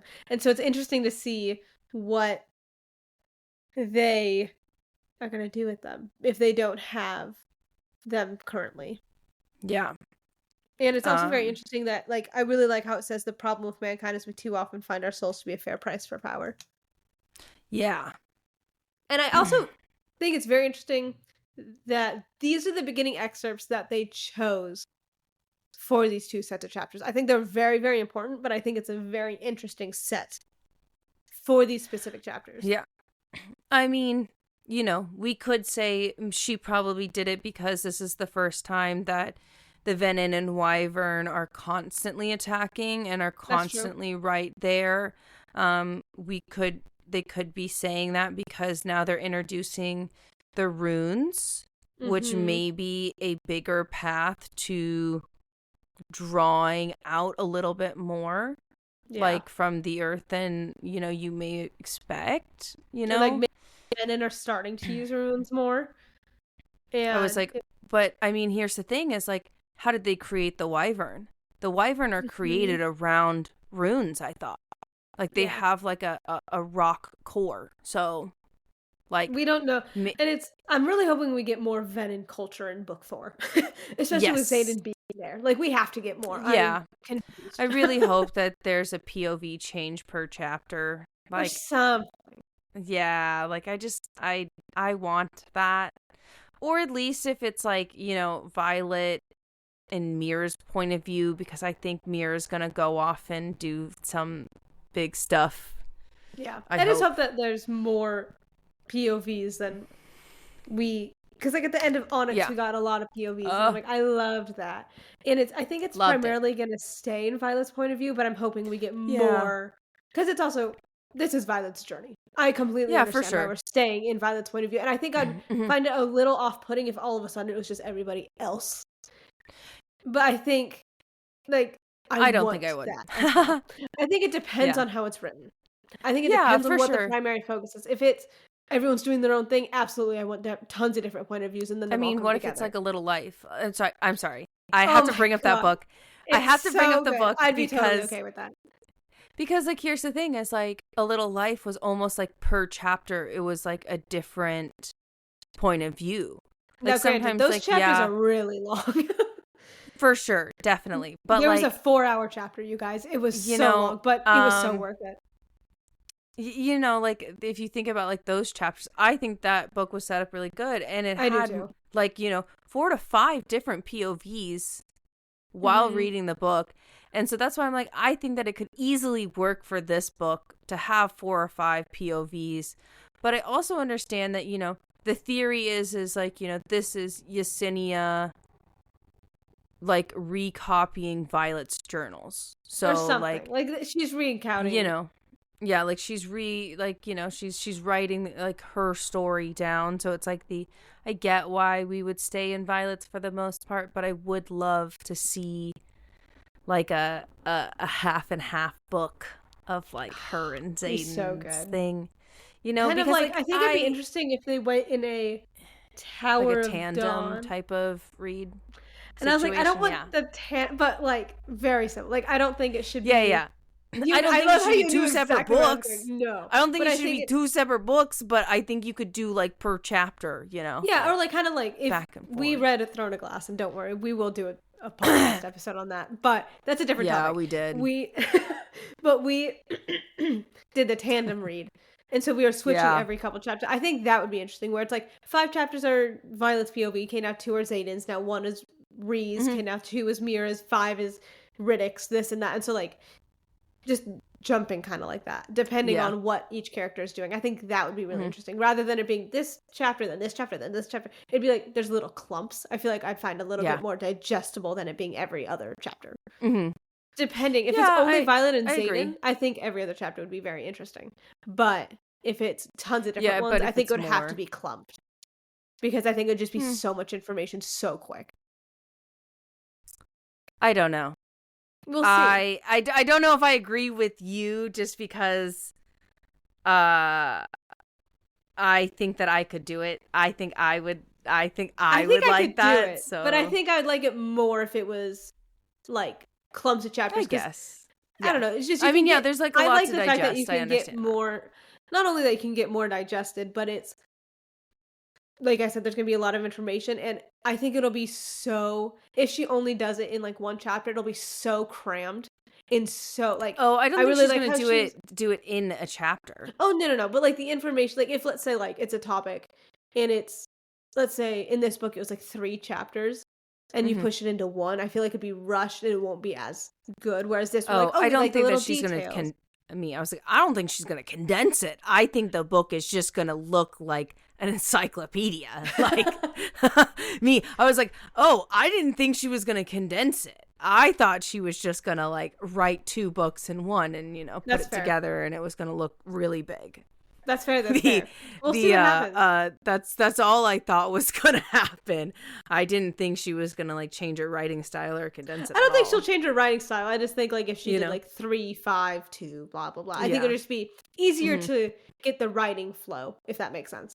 Instead of hopping. Unless she does like, I don't know. We'll see. We'll see what happens. Yeah. I'm excited. But once again, it's very, like we said, interesting that they're taking initiates that aren't writers or flyers or whatever.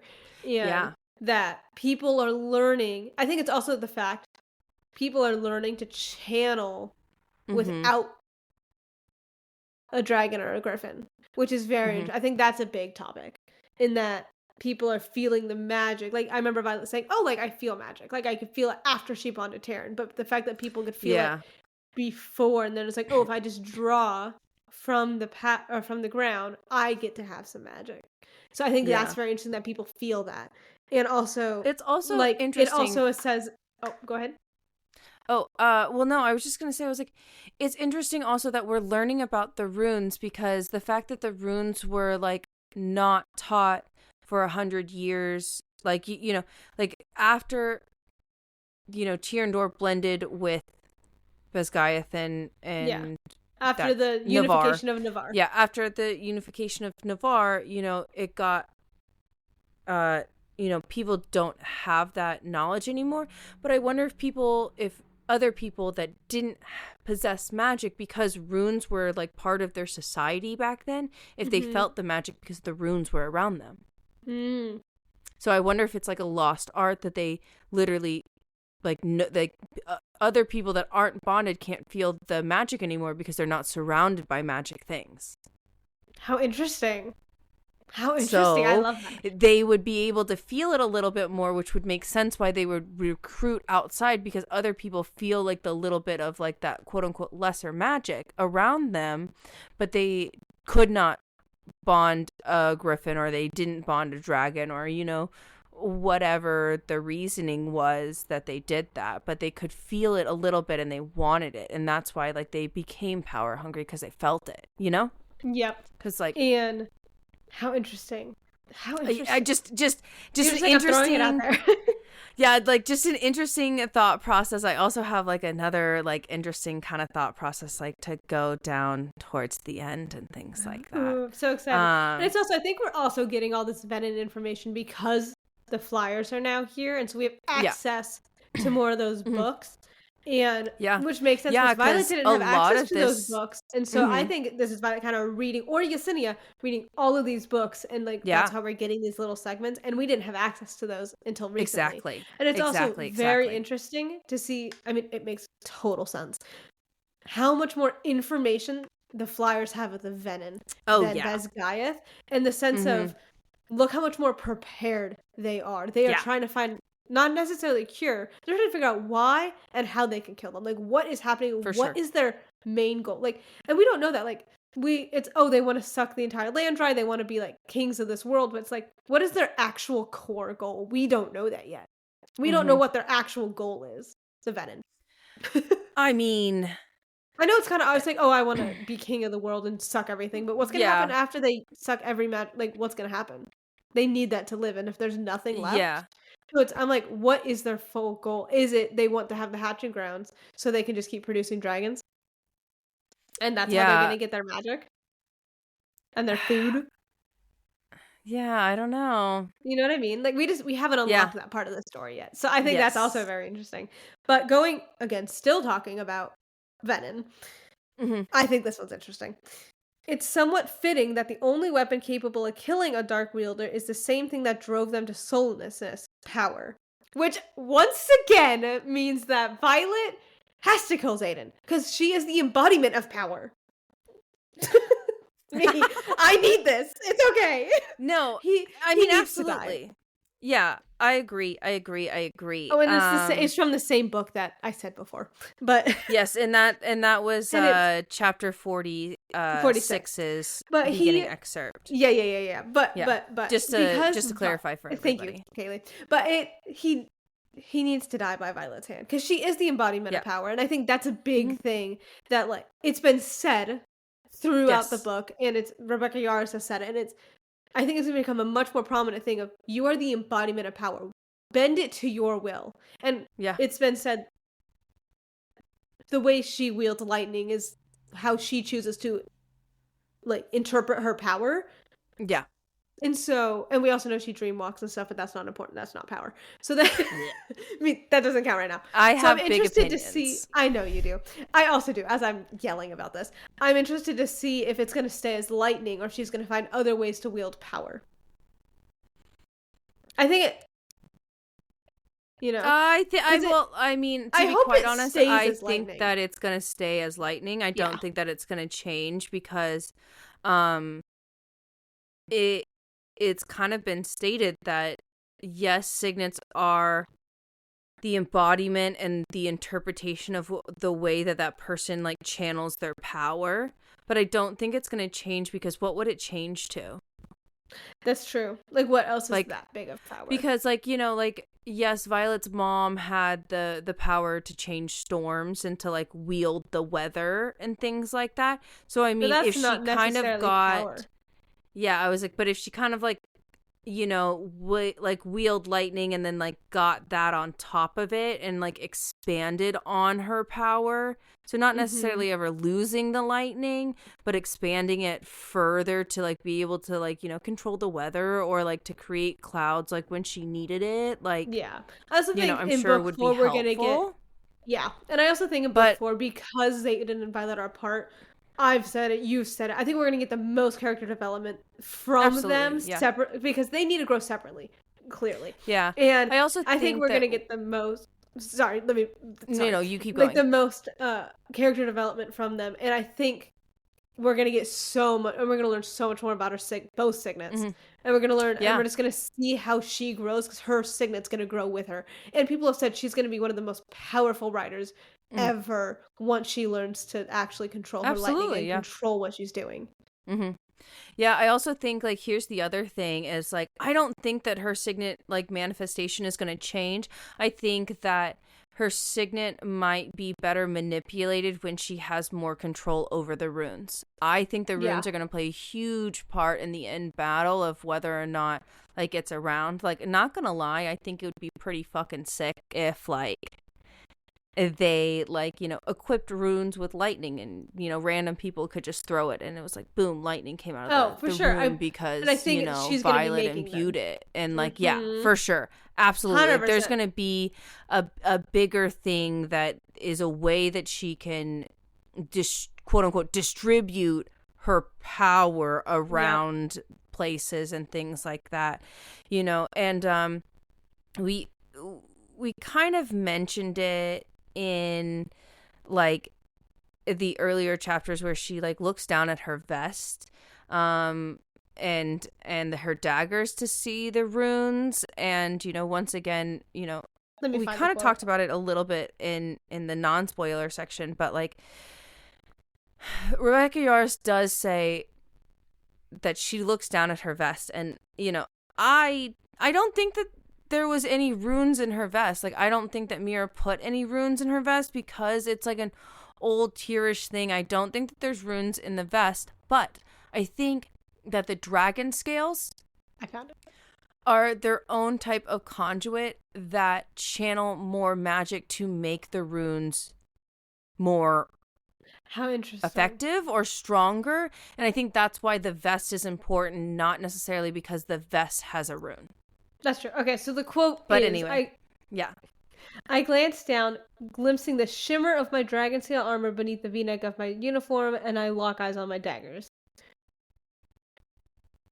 And she does, and the teacher does say God's Felix wasn't joking, Sorgo, you're practically covered in them.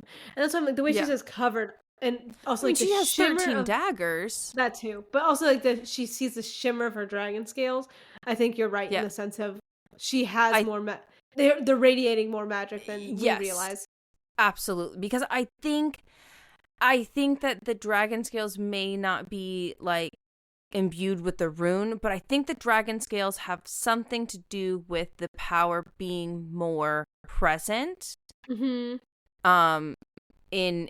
her runes or in her daggers, or, you know, in that type of thing. You know, and we were just like thinking about that, about how you can like imbue things like with magic and stuff. It was really interesting how like the runes that the relics were made out of were made from a single stone. You know, it was kind of like mentioned in the chapters about how, like, you know, Zayden is like, oh, you know, these relics were started out as runes that our parents gave us, and we put them on our body, and when our parents burned, they burned into our skin, basically. and gave us like our relic marks. Um and it's interesting because the reason why I find this so interesting, and the reason why I was like, I wrote it down. She got so prepped. She literally, for the audio listeners, sat up in her chair and she went, I find this so interesting. Sat up in her chair just to get ready to yell about it. I am. What if the 107 stones were made from the other ward stone that they need to power the wards, and that's why Erasia doesn't have wards, because they need that second stone. And they need to collect all of the 707 stones. Mm-hmm. Yep. And then they have to put them all back together and then like imbue them somehow to make wards. I like that. Which could be why that they failed, because it's one of those things where it's like 107 rocks. The boulder has to be pretty fucking big. I'm sorry. Like, yes, I know. Like, I'm imagining them like being like this. Yeah, they're like the size of a baseball. Yeah, but that's still. But like, it's still a baseball, a softball. Yeah, 107 of these stones. That's a lot. No. I really think that there's something like deeper into this, because it's interesting that, they all still have them. They're all carrying them around. Yeah. Yes, they are keeping them for like sentimental reasons. But it's one of those things where it's like, I don't think that the runes drain magic the same way that venom do. So for instance, if a rune was carved onto a stone, I think that rune can be used over and over and over and over and over again and be constantly imbued with magic if you wanted it to be.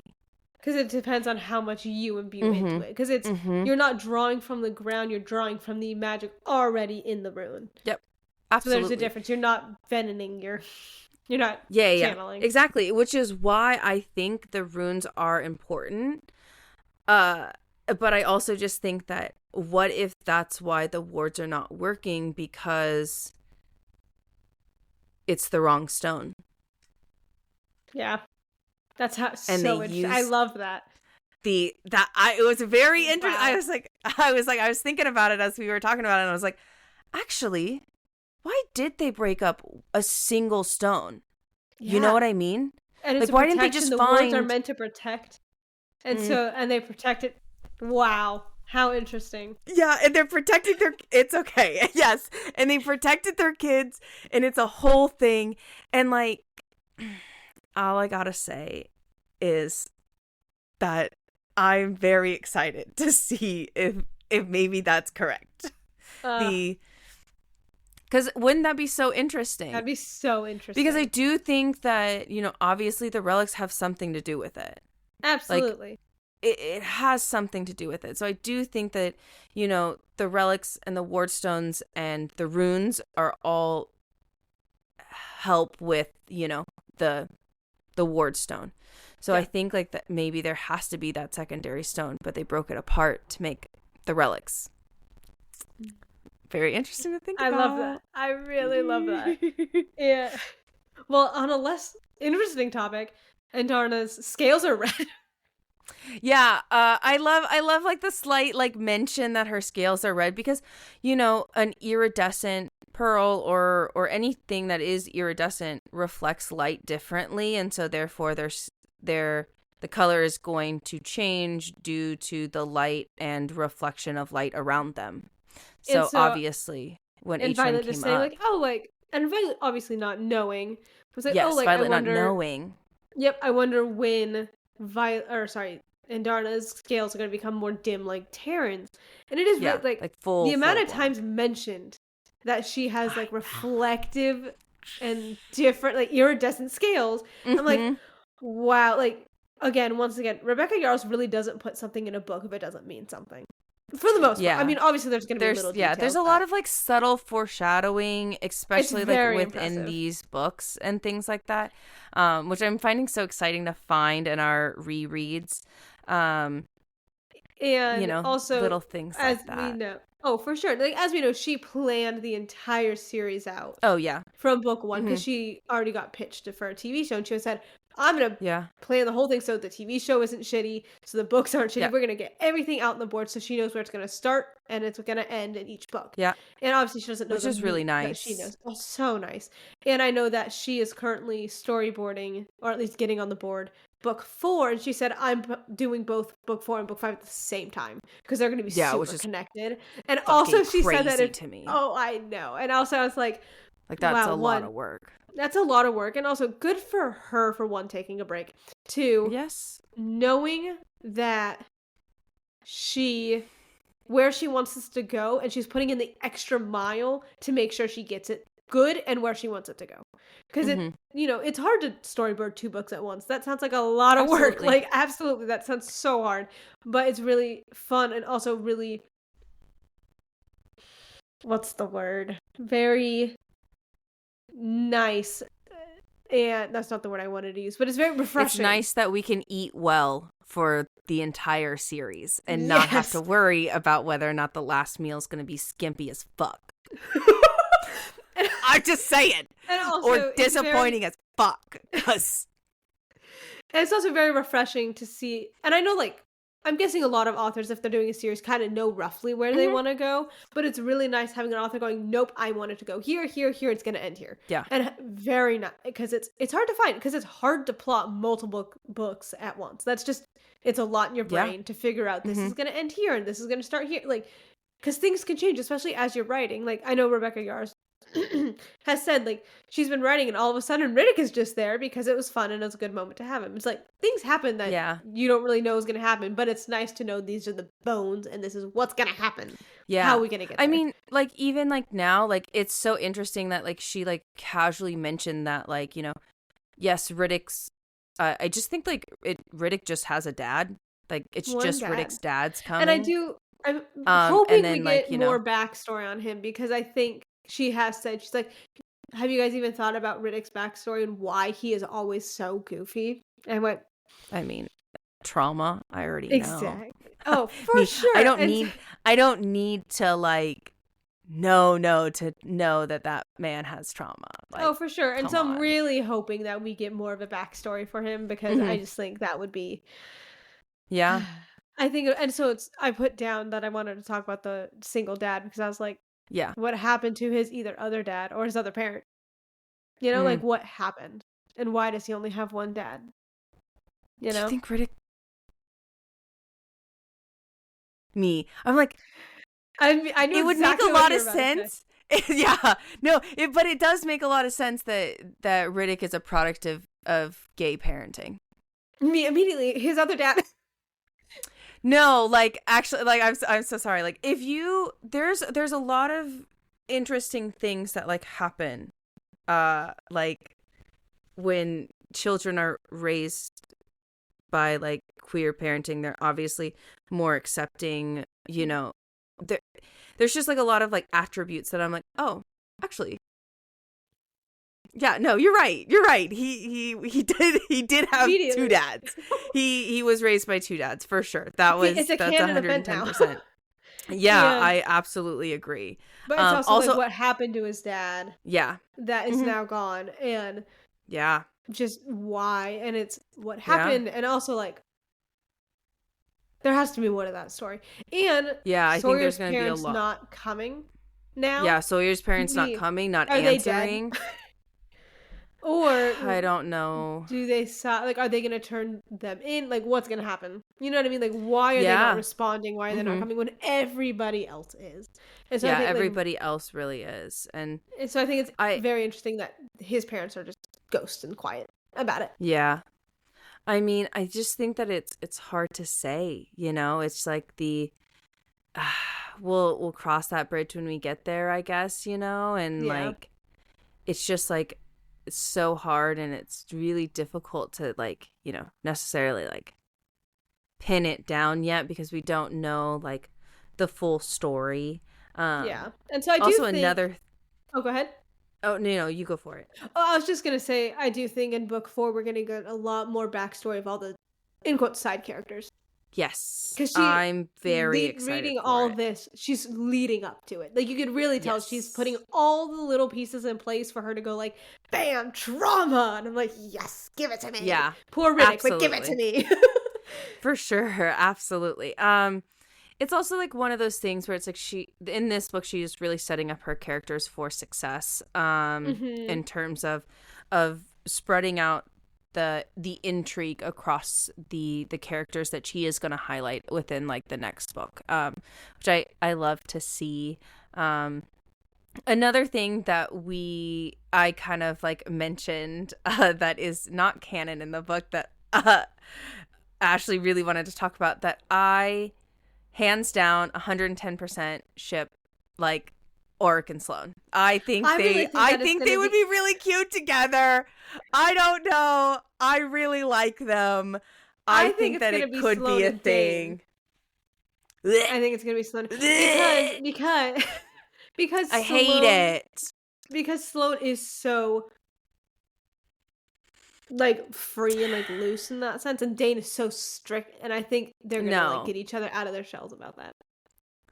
And also, maybe, if we remember, like, I know, like, Dane there's a lot really of helping foreshadowing. her, I know. really helping there's her. a lot of like, foreshadowing. the eyes here, there. you're fine, breathe. And so I really think it's Yeah. gonna be Dane and Sloane, not. I just don't like Dane it. and Ulrich. That would be great. That'd be so good. Actually, though. That'd be so good. Actually, though. I mean, we know really, that he's at least bi-curious because he does say, he was like, you know, after Xaden said that, I would also be in love with him. Yeah. I might also be in love with him. Xaden being like, I will tear the world down for you. I will burn it to the ground. And like, after that, I was like, for sure. Absolutely. I agree. And I totally get it. Yeah. Makes sense. Mm-hmm. I would too. Yep. And like, that's the thing is like I know there's a lot of shadowing that Dane and Sloane are going to get together, and they probably will. But I just think that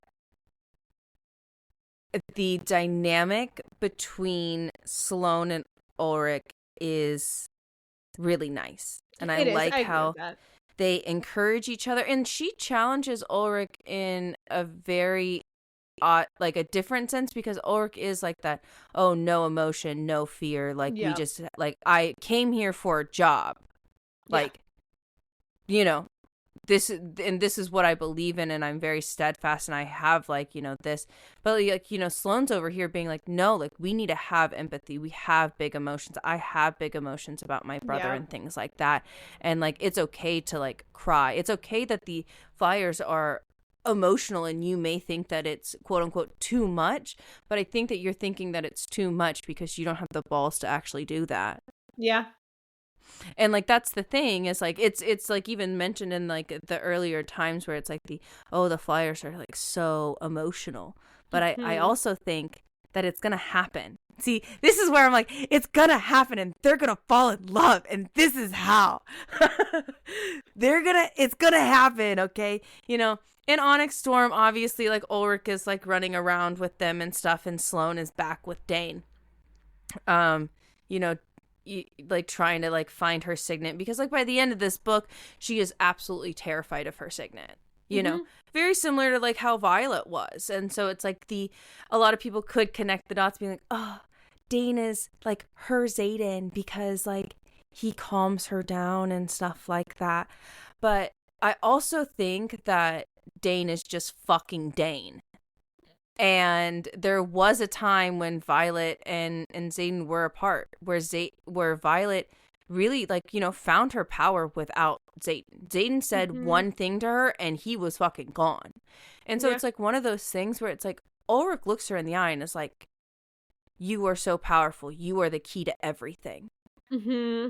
Please, let's do this. Yeah. And that's why I am like, yeah, cool. Dane is just fucking Dane, doing whatever the goddamn he wants. And if Dane makes a move at Mira, I will kill somebody. If somebody says it, I'll be upset. That sounds, terrible. I also I do like the character development for Dane. I also think that, here's the thing, is I also think, so I'm so sorry to cut you off again.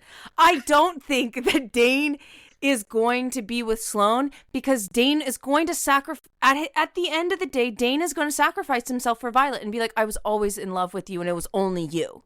Like, that's also how it's okay. I'm okay. Continue that thought.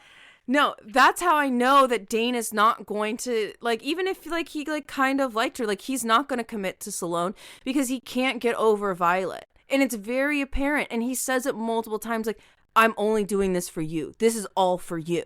Yeah. And regardless of whether or not Violet accepts his love or not, he's still going to die for that bitch, and he's going to sacrifice himself. And then how shitty of it would, like, Sloane sees that and be like, damn, my boyfriend just sacrificed himself for his, like, not ex, but kind of ex-girlfriend friend thing. Like, that's fucking weird. Yeah. Like, no. Because I do think Dane want it for her. I do think Dane needs to have a character arc by himself. He can't. For sure. And it's like, again, I really like she's starting the little tiny, like, blossoms of his character arc. Yep. And him learning to, like, it's okay.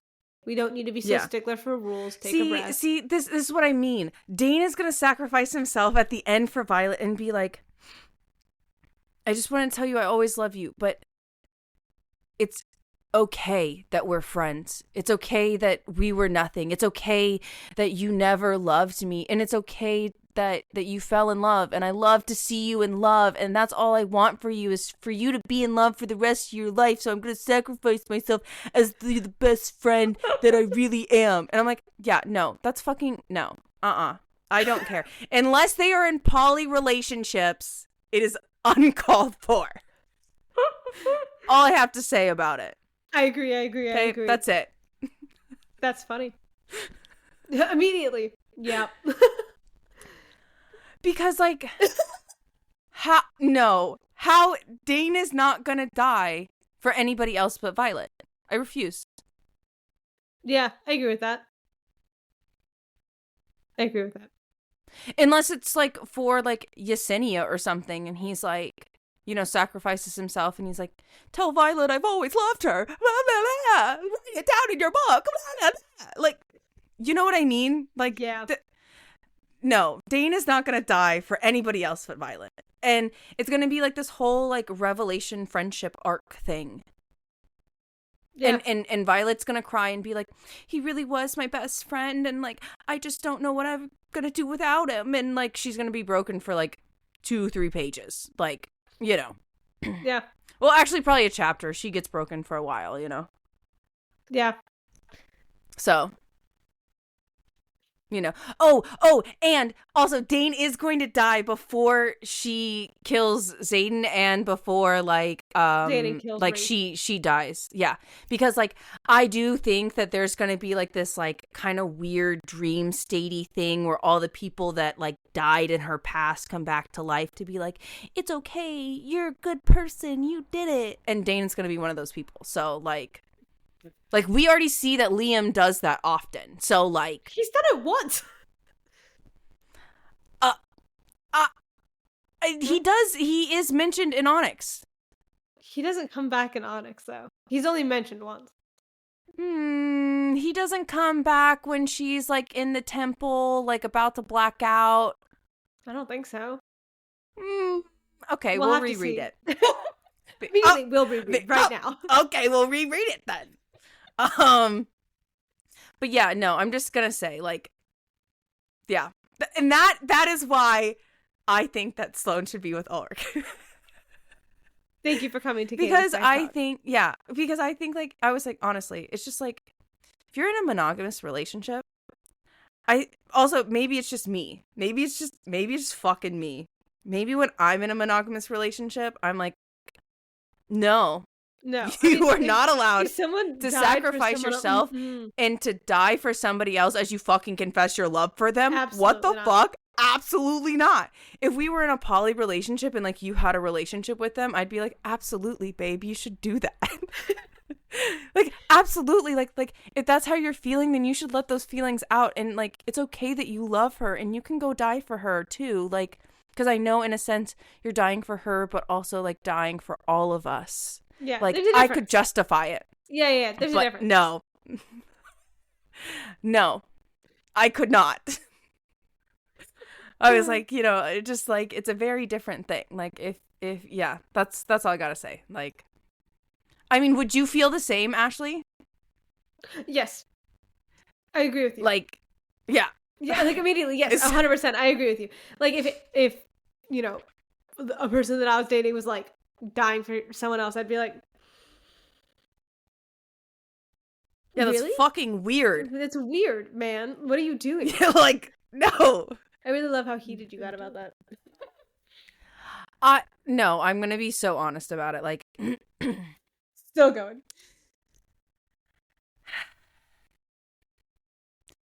I guess maybe it's just me. Like, maybe when I'm in a monogamous relationship, No, I completely agree with you. I think that would be fucking weird. Like, I was like, call it jealous, call it whatever the fuck you want to call it, but that's fucking weird. Yeah, no, that's fucking weird. That's so weird. Like, again, like, but it's also like the idea of like, what, you never got over her?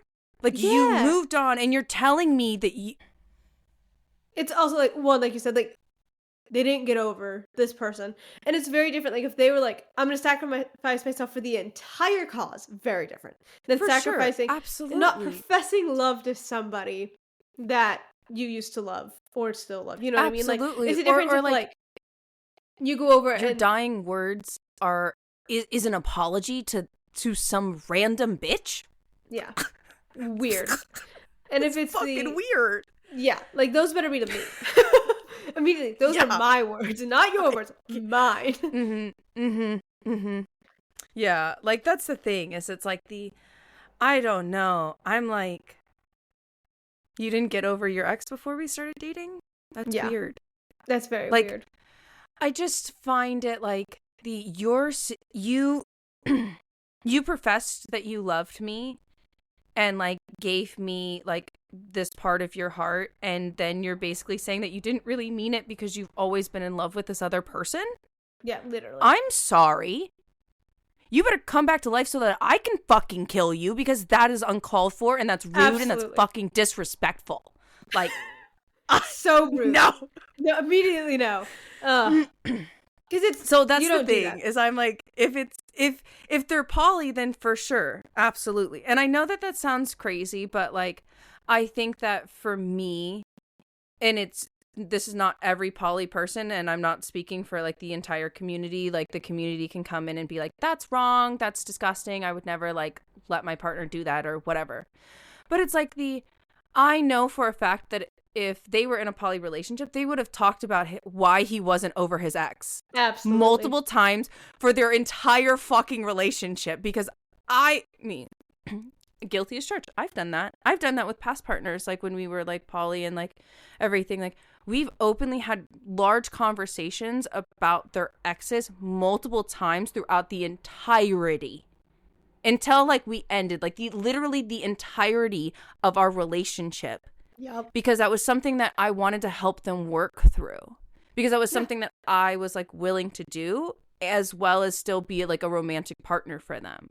Not everybody can do that within a poly relationship, and I understand like it's a different dynamic thing, as well as other polycules have different rules and regulations, and like, being poly is very fluid and it changes from to circumstance, and like that is like one of like the things that like I know that not everybody could do that, but I know that I could do that. But I'm also just like, in a monogamous relationship, I find that uncalled for. I don't know why, but I was like, no. There's a difference. But it's also, I think, in any relationship, especially poly, like you said, but in any relationship, you need to talk about exes at least a little bit. Like, hey, this is what happened. Like, absolutely. You need to be able to be open with your partner and be like, hey, this is what happened, but I am with you now, and you are my priority, not them. Like really setting those boundaries down. Very important. Yeah, setting those boundaries, reassuring them, but also like, it is important to talk about your ex. Unfortunately, In certain terms, because you may have subconscious triggers that are happening that your current partner is triggering that they don't understand why it's triggering unless you tell them about that very traumatizing thing that your ex did. Exactly. Like, that is literally the only reason why you should kind of talk about it. Yep. Like, why I think that it is kind of important to talk about it, regardless of what kind of relationship you're in. And, like, also, like, hey, you know, there might be, like, some monogamous people who are like, that's crazy. Like, I could be with my partner, like, knowing that they were still in love with their ex and still, like, want to help them out, just like you were, like, when you were, like, in a poly relationship, you know? And it's just, like,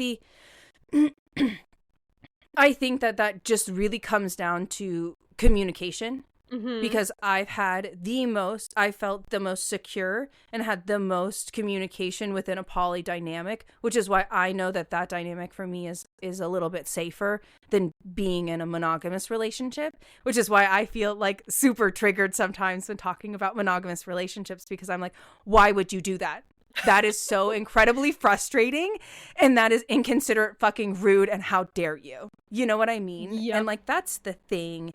Is I'm like, if that was different, you know, things would be different, you know? But it is, like we said, weird if you're dying for someone else. Oh, weird. Absolutely. Fucking weird. It is weird. I'm so sorry. Yeah, it's just weird. Sorry, I have a cat on me now. Killer came and joined the party, and I was just adjusting my mic a little bit for that. Hi, Killer. Killer's adorable hi, cat. Killer. It is Kaylee's cat. And Hi, Killer. She's very cute. She's very old. But we don't she's know very how old. Needy. No, we don't know, but she's like... I think they found her in, like, 2008. Old. Yeah. So they found her in 2008, and then they were like, she could be like 1 or 2. But, you know, doctors are like, oh, she's anywhere between 1 and 4 years old. Because, like, you know, like vets, like, yeah, they can tell kind of by their teeth, but, like, not really. Like, some animals just have really good teeth. Like, you know, no, you can't really tell. So, like, rough estimate, you know. Yeah. 2008, 2025. Do the math, guys. It's a lot. That's You're a long really life. old. You're really old, Kadi. But speaking of old, yeah, the thing that we don't know, I know that it's been mentioned, but it was interesting that what's his name? Taryn was talking in his language, like his dragon language. Oh yeah, and it's really not mentioned very often. And I was like, how odd that she put it in at that moment. Yeah. Mm-hmm. I thought it was very interesting. And I'm like, what? 1, we need more information on the dragons. 2, we need more information on this language. And 3, what an interesting place to put it. Yes, what an interesting place to put it, because it's like almost like he like slipped up. Yeah. You know? Like, instead of being like, I hate this kid, or like, why these damn kids get off my lawn, you know, like, but Taryn reminds me of Grunkle Stan. Yes. Grunkle Stan energy all the way. Yeah, but you're saying about him slipping up. But yeah, like, it kind of seems like a slip up, you know? Yeah. Like he meant to say it. In English or whatever language they're talking. Yeah, or in the common tongue, quote unquote. The common tongue, there you go. But he said it in the dragon. So it's interesting.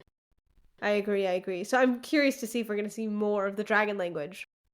Yeah, later on in like book 4 or book 5. So I think like that would definitely happen. We need to know more about the Empyrean is what we need to know about. Yeah, seriously. Yeah. But with that, I feel like that's... Yeah, I feel like that brings our spoiler section to a close. Thank you, everybody, for coming to my TED Talks about relationships. And about why I think that Sloane should be with Ulrich. Yep. Yeah. Because we know that Ulrich wouldn't die for anybody but her. But we... Thank you guys But they're so not, much because they're going to rule Navarre. Ooh, you're right. But they're not going to die because they're going to rule Navarre. And Yesenia's going to be head of the scribe closet and everybody's going to be dead. Yep. That'll be it. But you never know. Imogen might come out alive and might I hope so. be Oh my the god, when ruler Quinn of died, Tyrandor. I can't think about it. Stop. Okay. That's why we're ending. Thank you guys so much for coming. Make sure you like, subscribe, follow, download, hit all of the buttons. Thank you so much for coming. And the last thing that we have to say to you is... What did the void say to you?